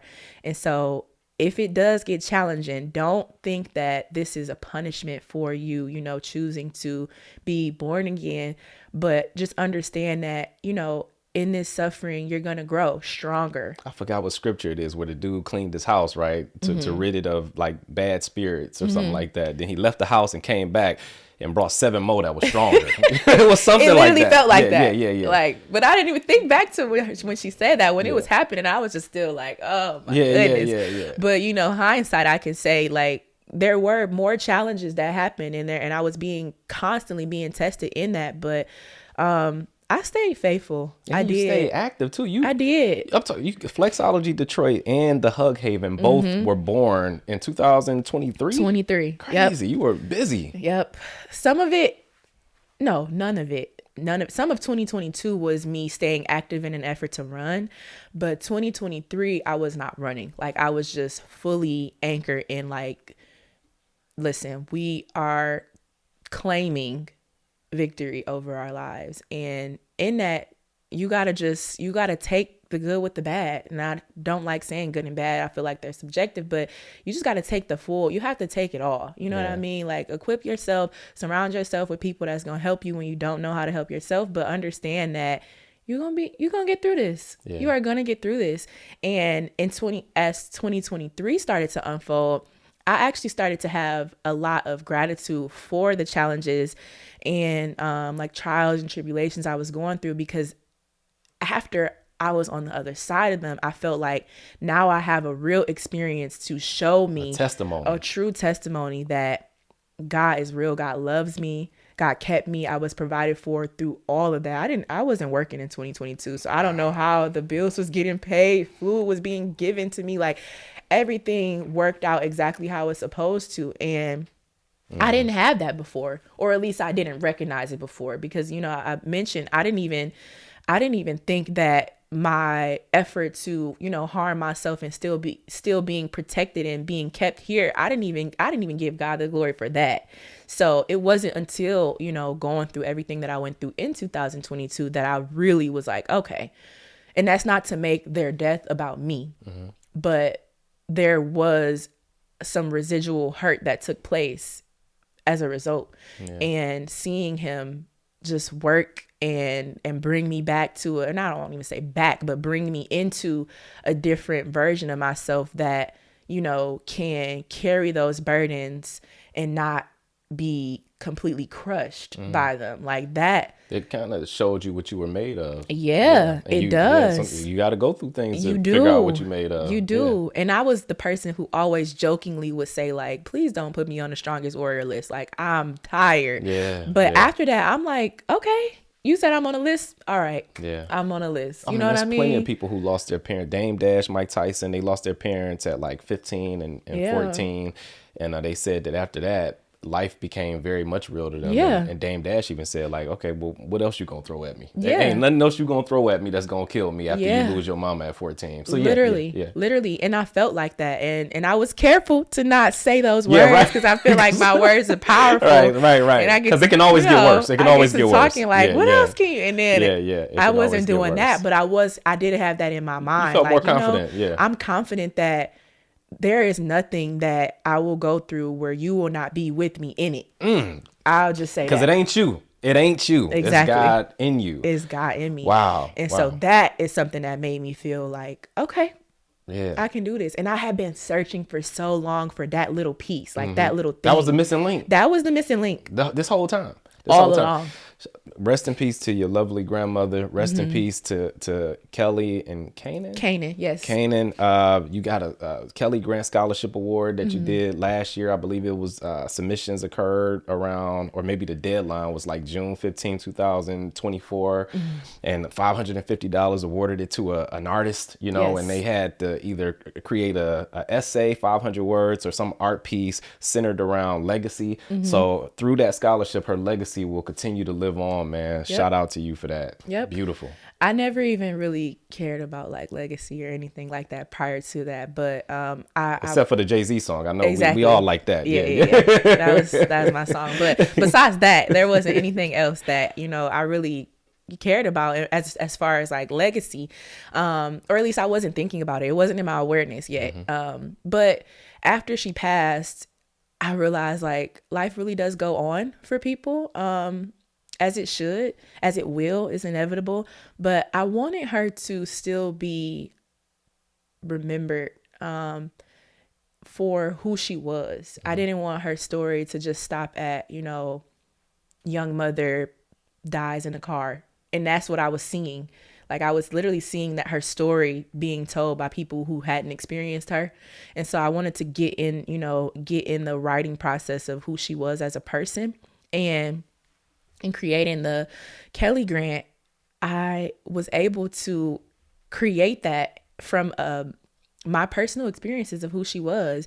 And a lot of her art, she was not even able to witness before she passed. So she was an actress. She was in a serial cheater. She was in a serial cheater by Moolah Films. So check that out. I think it's on Tubi right now. Shout out to Moolah Films. She was in McGraw Ave. She was doing her thing. Wow, She was doing her thing. Yeah. And she didn't get a chance to witness a lot of her art once it hadn't come out yet. Yeah. Nope, once it was fully published. And so making sure that people knew, you know, who she was as a person, not just who she was as the wife, as the mother, but who she was as a person, who she was as a child, you know, who she was, you know, putting in effort to become. That was something that was very important to me. And I wanted it to be in, again, like in a communal way, in a way that was not glorifying me or even glorifying her, but just sharing who she is and who she was. And so the first recipient of the award, they shared, and she kind of favored her. Like once I actually met the young lady and awarded her with the scholarship, I was like, I had chills. I'm like, wow, you kind of remind me. I don't know if it was in my head or not, but she kind of reminded me of her. But she was a young creative. She went to John Glenn. I didn't know any of this before choosing her. I picked her based off the art and the essay submission that she gave. But once I met her, I took her and her mom out to brunch to like award her with the scholarship. And then I saw all of these overlaps and I was just like, wow, like God is so good. Yeah. Man. And you talked about communal, you know, her being remembered, not just you remembering her, but just the community remembering who she was and being able to benefit from, you know, her legacy, from what she did while she was here, you know, from who she was as an artist. You know, other artists are going to benefit from that. And they did last year. So, and that's what the Hug Haven is about. It's almost like a microcosm of what the world should be when it comes to grief, where it's not this solitary experience. It's shared. It's people coming together to help each other during those moments, because that's the one thing that binds us together, is that none of us are going to leave here alive.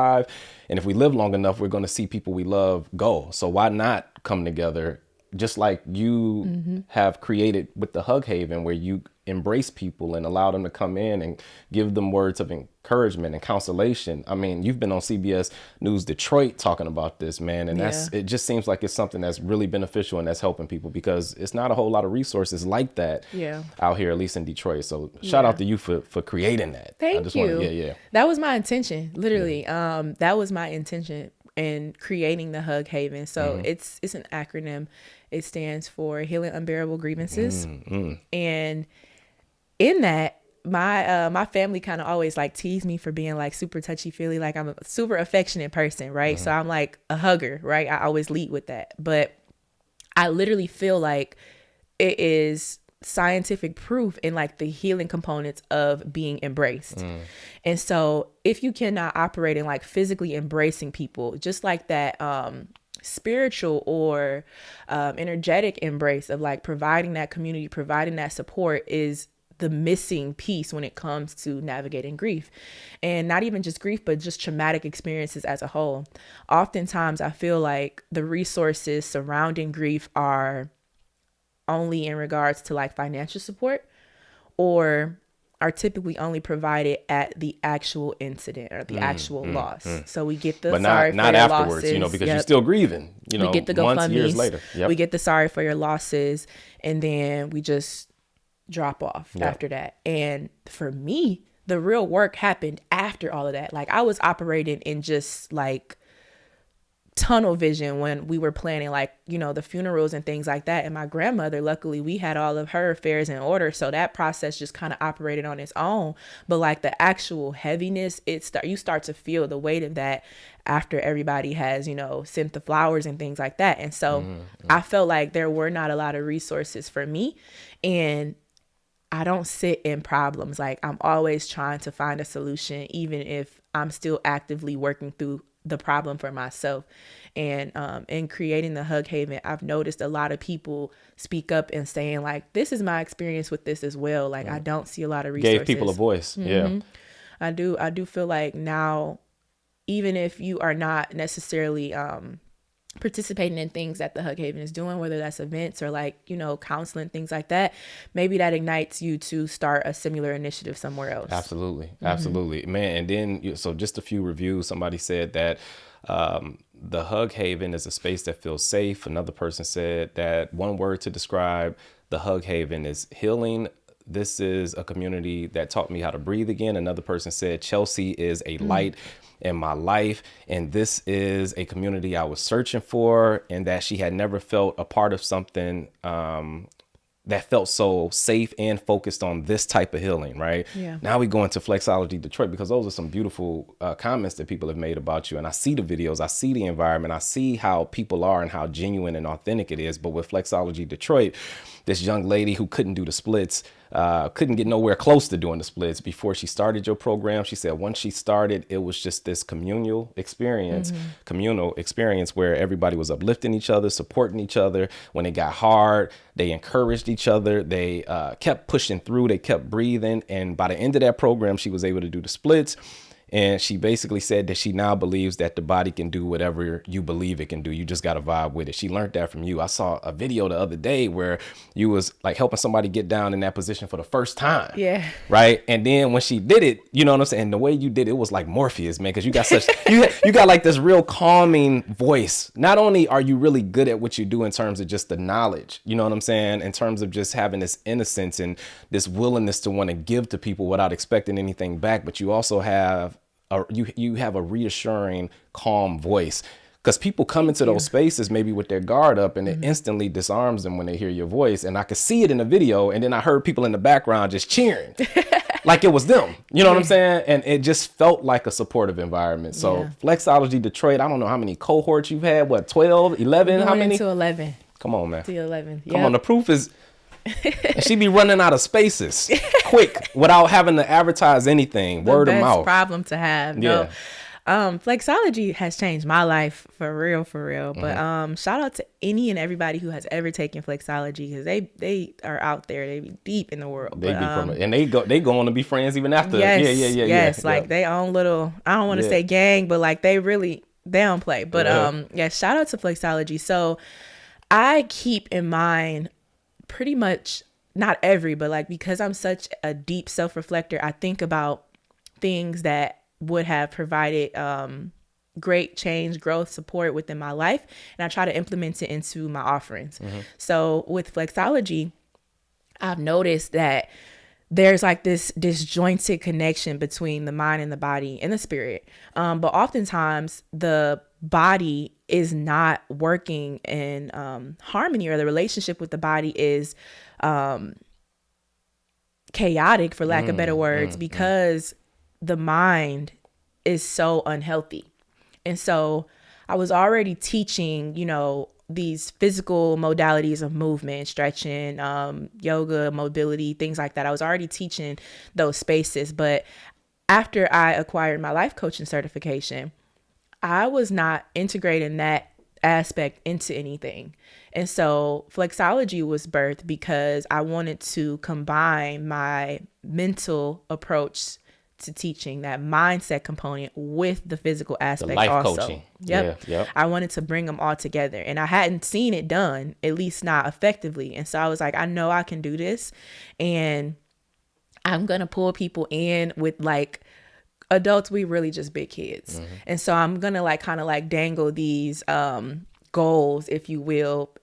Most people have like physical goals that they set for themselves. So I'm going to, kind of draw them in, tying in that marketing and communication component from Wayne State. Like, I'm going to put this at the forefront and draw you in, and then really dismantle all the mental barriers once you get here. Gotcha. If I'm leading with, you can, speaking out in regards to all of our mental blockages and things like that, that typically causes people to kind of tense up and not feel as open or willing to kind of be vulnerable and transparent about that. So I never led with that.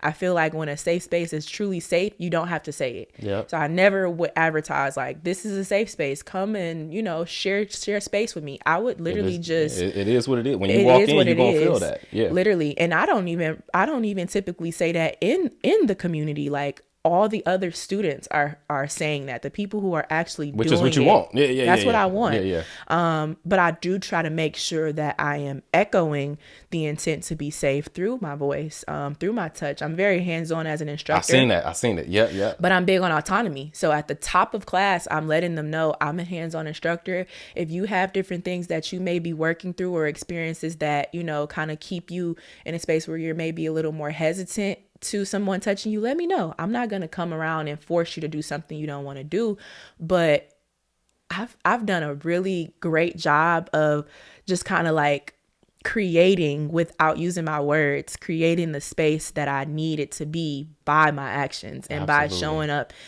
being the person who is vulnerable and transparent and sharing things that I don't always want to share. You know what I mean? Yeah. Like the story with my father. That alone, I've had students tell me like that was like a parallel experience for them. And so they felt like from me just sharing that experience, I'm a trustworthy person. Mm-hmm. So I know that I can come into this space and I can trust you to, take great care of me, or at least put me in a position to take great care of myself, because I'm not, healing them, rather equipping them with the tools to heal themselves. Y'all heard it. Listen, let's run through some of these things that she's done. Secured a monthly contract with Job Corp. She's taught, she's led wellness events for children. She has taught high school students at high schools. Mm-hmm. She did Pen Pals, which was a social journaling event. What else did she do? She taught date night couples classes. She's taught at Hot Bones Detroit. I mean, that's a pillar in Detroit when it comes to yoga and meditation. She let's see, wellness partner at W Field Day Detroit by Crystal White. Shout out to Crystal White. Shout out to Crystal White. Let's see. We talked about what you did with Peace on Puritan, Umoja Village, Wellness Blues Buster. You led sessions there. Yes. Right. You did Success Fest 2024, where you were a speaker. So that's something else that's added to her repertoire. Let's see. Wellness, Women Building Women Wellness Workshop. You was involved in that. You were a founder in the first cohort of Female Founder School. That's Femology, yep. I believe. Man, it's so much, like the list literally goes on. So the proof is in the pudding. She stays working. She was already tagged in Black Detroiters as being one of Detroit's best registered yoga instructors, wellness practitioners, and life coaches. So I just wanted to lay all that out there, but her credits extend far beyond what we just talked about right there. Now what we need to get into is this campaign that she just released the other day. The caption was, let's see, here we go. Set apart and fully committed. Yep. The photography and creative direction was by none other than at Aaron B Creating, who killed it. Shout out to Aaron. And this was beautiful because it was you basically evolving into the woman that you are today, where you run towards change and not away from it. Right. And it also, first I want you to talk about this, but it also talked about you sort of disassociating your brand from the term yoga. And I understand why. I want to get into that. But what did this campaign mean to you? Because it was beautiful to see these pictures, these slides, if you will, with these words on it, just describing your whole journey from being where you were to where you are now. And it was beautiful to see. Yeah. So I have been thinking about how I would articulate the transitions I'm going through right now. And it took me a minute to decide, like, yes, we're going to move forward with sharing this publicly and just standing boldly in this decision. But I have to say it was all God's doing. I have been feeling like these little gentle nudges for the last couple of months to retract from the yoga community, and not even just the yoga community specifically, but just really retracting from putting such emphasis on the physical offerings that I was giving as a whole. Because now within my spiritual maturity, I've realized that I was giving a lot of credit to the resources and not the source. So the creation of man, and not enough credit to the creator of man. That was dope. That was in the campaign too. Yeah, exactly. And I knew that I wanted to actually be more boisterous about how God is moving in my life. I get you. Yep. Just didn't know exactly how to do it. And so I fasted, which I recommend a lot, everybody to do. I fasted for a while. I prayed, and then I decided I want to show what this change looks like in a physical form. I also want to incorporate writing because I love to write. I'm a great writer. You are. I don't get to do it professionally as much, but I love to write. And so it was literally like a storytelling experience. And I've gotten so much positive feedback, which I was nervous about. I mean, I know why you would be nervous. You know what I'm saying? Because some people might feel offended, but it's not about, I'm not trying to offend anybody. This is my journey. Yeah. I got to stand strong on my convictions, and I got to make sure that I'm doing everything that I'm doing has to uphold the image of God. Right. So I get that. Yeah. And too, because my convictions about yoga specifically were not in regards to me doing anything negative. No. That was not my personal convictions. I can't speak on anybody else's, but that was in my personal convictions. And so I wanted to make sure that when I did speak up about transitioning out of that community, that it was an accurate reflection of what God directed me to do. And it was, again, because I felt like I can literally think back to seasons of my life where I would be like maybe on a mental health panel or, speaking at a summit of some sort. And I'm actually saying like, yoga changed my life. Yoga healed me. Yoga so this, that's what yoga you felt that. Convicted about. I get you. I could literally hear myself. And it's like, you didn't say it, God, one time. Yeah, you idolizing yoga. You idolize this tool that, this thing that you were using as a supplement, if you will, instead of actually speaking in regards to who literally has given you everything you have. Yeah. You know what I mean? And I was nervous about that. Like, I was nervous about that because I felt like I didn't know that when I was saying it. I didn't realize that. I didn't know, I won't say I didn't know, but no, I didn't know. I felt like I was just blindly, you end up prioritizing something over God and won't even know it. It could be your wife. It could be your kids. It could be your job. It can be anything. So you don't know oftentimes when it happens. It can be race. It can be your race, right? Your money. Your money, everything. Literally anything. Yourself, it can be anything. And so because I knew that I wasn't like intentionally, dissing God, for lack of better words, or dissing Jesus, I was just kind of like, how do I acknowledge and hold myself accountable to how I was operating in this space while also still standing 10 toes on where I am now and who I am now and what I know now? So I think it's in Luke chapter 16, verses 1 through 15, right? Where Jesus is talking to his disciples, right? And he's telling them a parable about a guy who was a manager. He worked for a rich man, right? And the rich man caught wind that he was mismanaging his money. He was wasting all of his money. So he said, I'm gonna fire you, but I want you to provide me a full accounting of everything first.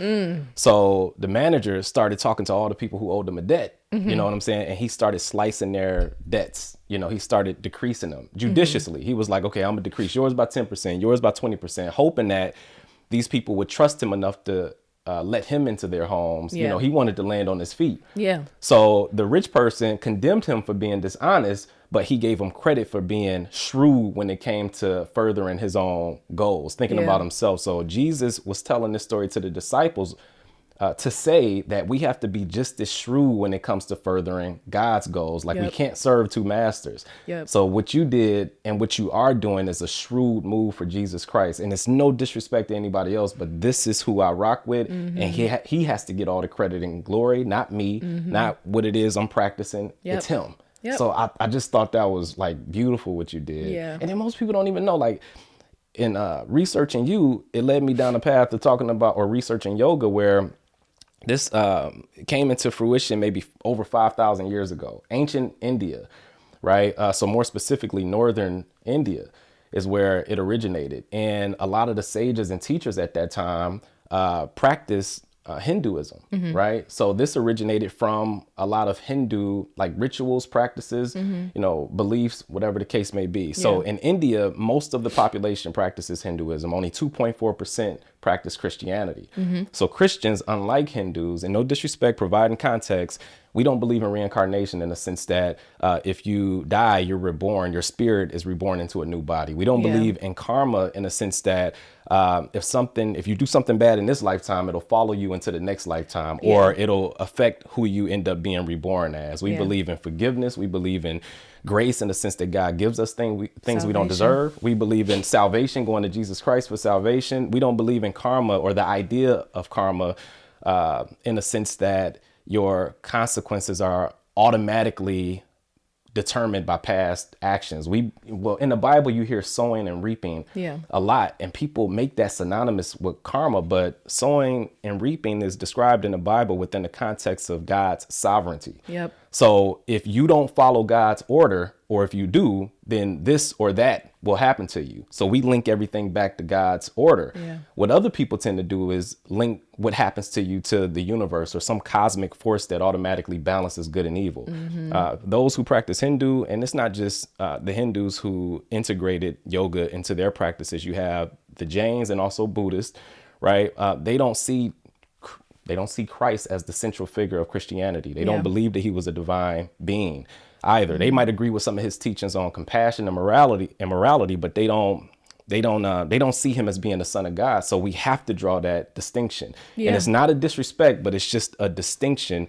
And things about yoga, whether it's meditation, mindfulness, or even breath work, these existed before yoga even came into fruition. Like in the Bible, I think Psalms chapter 1, verse 2, it says that people are to meditate on God's law day and night. So these things can still be applied to what it is you do. So I totally understand the rebranding, and it's no disrespect to anybody else, but it gives all the credit and glory back to Jesus Christ, which is where it should be. Come on, man, Pastor David. Come on, man. Come on. Listen, I gotta touch on a few things that you said, because it was just you was going. So first, my knowledge of yoga on a historic standpoint stretch beyond even the Hindu adoption of it. It actually originated in Africa. Ooh, okay. Yeah. Kemet. And so I always had that anchoring kind of as like a counter when people would like present me with this question, not argument, but just question, like the inquisitiveness as to like how you are doing these at the same time and at such a high level, you know? And so I always had that counter, like, well, you know, it originated with my people, you know, culturally speaking. And I will always say, like, you know, my ancestors this and my ancestors that. But as I'm getting in my word, I'm realizing that everything our ancestors did was not right. And so Got to be able to critique yourself. Got to be, you have to. absolutely. Simply saying or justifying something, or even like being opposed to change, or like opposed to just like opening your mindset and listening to other people's point of view is doing you a great disservice. A great disservice, because a lot of what we say, like a lot of how we communicate now is, breaking generational curses and dismantling, bad behavior that's being passed down from, generations before us. And so why, when we're presented with the question about, kind of like approaching things differently, or actually intentionally pulling Christ into what you're doing more, do we become so defensive? And when I saw myself kind of like operating in those spaces, I'm like, this is not a reflection of who I really am. You know what I mean? And so I had to take time to like really understand and learn that although my initial goal within this practice was to, understand myself more and, teach people and equip them with skills to kind of like cope with, different anxieties and other illnesses. What really helped me, like what really helped me, what really kept me, what really anchored me. And when I was like truly honest with myself, fear aside, judgment aside, backlash, or, anything aside, because it's going to come and that's okay. The answer was very simple. Jesus Christ. Jesus Christ. It was very simple for me. Yeah. It was very simple for me. And so I had to stand in that truth. 10 toes down. 10 toes. Like I had to stand in that truth. And it took me back to like my upbringing. Like, I'm not scared. No. You know what I mean? Like I'm okay I'm afraid of what I would do or what would happen if I'm not 10 toes down. Listen. That's what I'm more afraid of. I didn't have those experiences to really like help me understand that truth until like these later years of my life. And I grew up in a church, like pew baby, for real. But again, like I said, I was familiar, but I didn't know for myself. And then two, I was always telling people like I'm a free spirit. I am not a free spirit. My soul was paid for. Let's talk about this. This is a part of her campaign right here. 1 Corinthians chapter 6, verse 19 and 20. It says, do you not know that your bodies are temples of the Holy Spirit, who is in you, whom you have received from God? You are not your own. You were bought at a price. Therefore, honor God with your bodies. Yes. It's not yours. It's not mine. It's not your, come on, man. It's not mine. And the seasons of my life where I really, truly was free spirited and just going with the flow, man, that was the most chaotic. It's bringing me to tears. Those were the most chaotic years of my life. Like I was just doing anything, like everything that would be presented to me. I'm like, oh, I'm doing this now, or I'm doing this now, or I'm doing this. Oh, this is this. I'm eating this now. I'm not eating this now. It was just like lost. I feel like free spirit is a really cute way to say lost. Yeah. And I wasn't lost. Or at least once I was found, I'm not lost. I'm actually not lost. Free spirit is another way to, I love it. That's and synonymous it requires with being you, lost. Yeah. It gives you like operating in that like free spirited aspect. There is no accountability, no rules, no regulations, no order. Anarchy. Yeah. Nothing. Just imagine a world with no order, right? That's no crazy. order. Yeah. No order. And like it forces you to, stepping out of that forces you to submit. It forces you to listen. It forces you to follow. And those are all things that I was having people do in my spaces, whether I knew it or not. And so to think that I've put myself on such pedestal that I have people who really are looking to me and trusting me with such reverence, and I'm not saying who I'm following and who was carrying me. That is, it's like a slap in the face. That's right? a slap in the face for real. Yeah. And so that's where the conviction came about for me. It didn't come from anything I saw on social media. It didn't come from anybody who I had talked to, because I've had very intellectual conversations about all of this. It didn't come from any of that. It came from my own personal convictions. And I now have the understanding as to why those convictions came about. And two, God loves me so much that I've been provided with not only that understanding, that reasoning, but also communities and spaces where I can still operate in my gift, but still glorify him. Yeah. Like, I don't have to feel hesitant to, reference God. Yep. I don't have to feel hesitant to, reference prayer and reference, meditating on the word. Because it's a part of the teacher Chelsea. It's a part of your branding. It's a part of who I am. It's a part of who you are. And I've had to grow content with whatever separations happen as a result of this. Friends, that's all of okay. that. Yeah. You said also in one of your stories that you want to get to the point to where you're completely unrecognizable. Yes. Right. To where, everything you do is edifying you. Everything you doing is in service to God. And you want your business to be intentional with respect to it being of service to God as well. So I love all of that, man. Anyway, I totally get the transition or the disassociation. No disrespect to anybody else, but I'd rather disappoint my wife, my kids, white people, Hindus, black people. I love everybody I just listed, right? But I'd rather disappoint you guys than to disappoint Jesus Christ. That's just what it is. Yeah. That's just what it is. You know what I'm saying? And we disappoint each other every day. Every all day. And me and my wife, we do too. And that's where you love unconditionally in a sense. And I've learned that when someone wants to be offended, they will find a way to be offended no matter what. I am a very respectful, approachable, kind, gentle person, loving to my core. Like, I don't go out in the world and intentionally poke, intentionally, make fun or offend people. But if my honesty offends people, I know that it is rooted in the fact that if you want to be offended, like if you take great joy in offense and arguments and stuff like that, you're going to find a way no matter what. So I have to just stand 10 toes down. And on the flip side, if I'm not, I have to risk. This is Jordan Peterson, the clinical psychologist, also says this. You have to risk being offensive in order to tell it. Like, when you tell them the truth, you're going to risk being offensive. Yeah. And it's not something you intend to do. It's just what it is.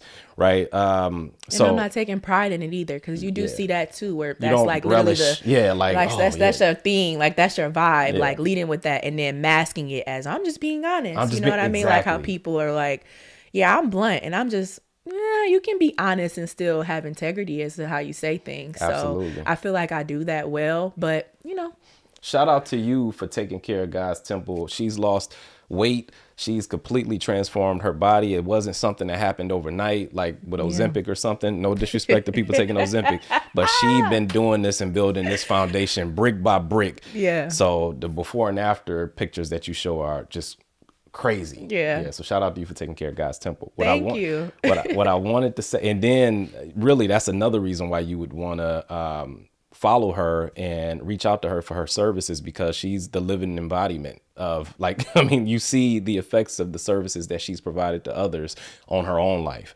physically, mentally, emotionally, spiritually.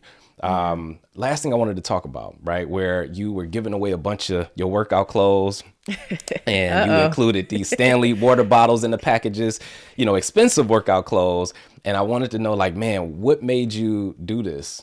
What made you do this? Everything you just said, just really doing my best to fully embody God's presence in my life.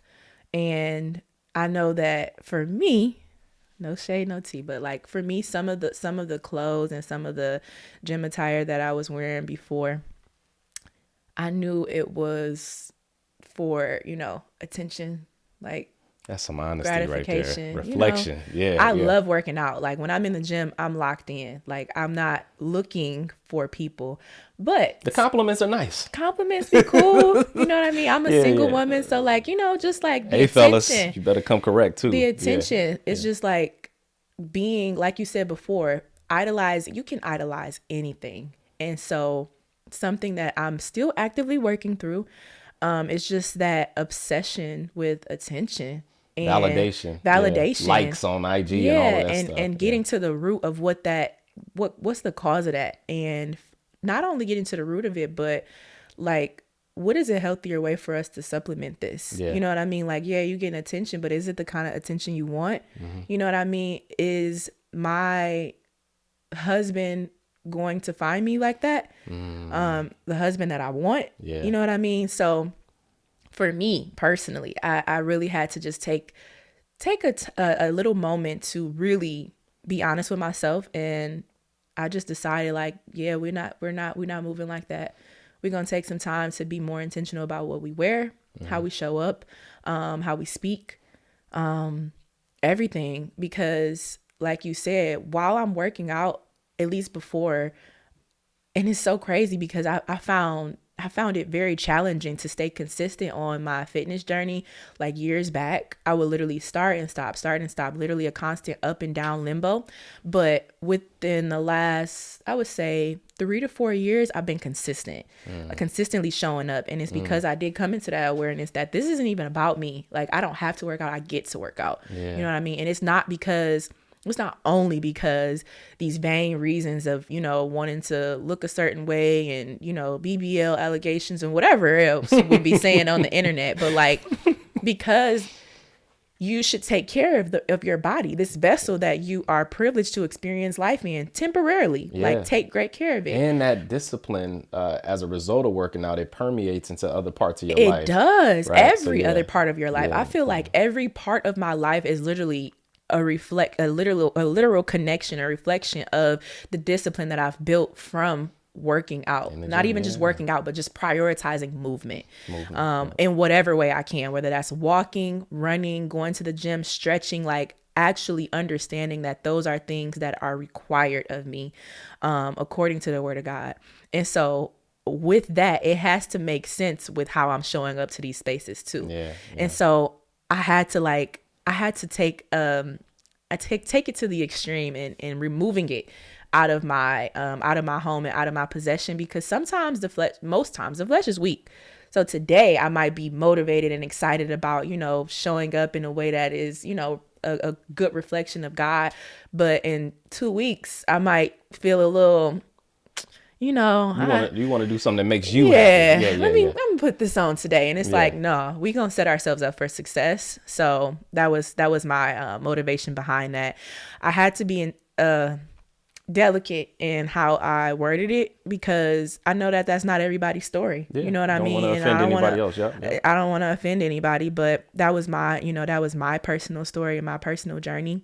And I know whoever needed it, they got what they needed. So, and it makes sense. Romans chapter 14, verse 16 says, "Do not let your good be spoken of as evil." So even if your intent is rooted in something good, if other people out there perceive it a certain way, then you're still responsible. If they perceive it the wrong way, you're still responsible for that. You are. So I think that's important too, where sometimes we think, oh, well, I'm getting the message out there. So what if I use profanity? It's like, no, that matters, because you might be distracting people from seeing God if you are talking a certain way or dressing a certain way. I've been in spaces that I shouldn't have been in, and I try to make myself feel better by saying, oh, well, God got me here. He using me here. And it's like, no. You ain't supposed to be here. And if somebody sees me in pictures at this event, it's going to be perceived the wrong way, and it'll distract people from God rather than pull them closer to him. So I get exactly what you're saying.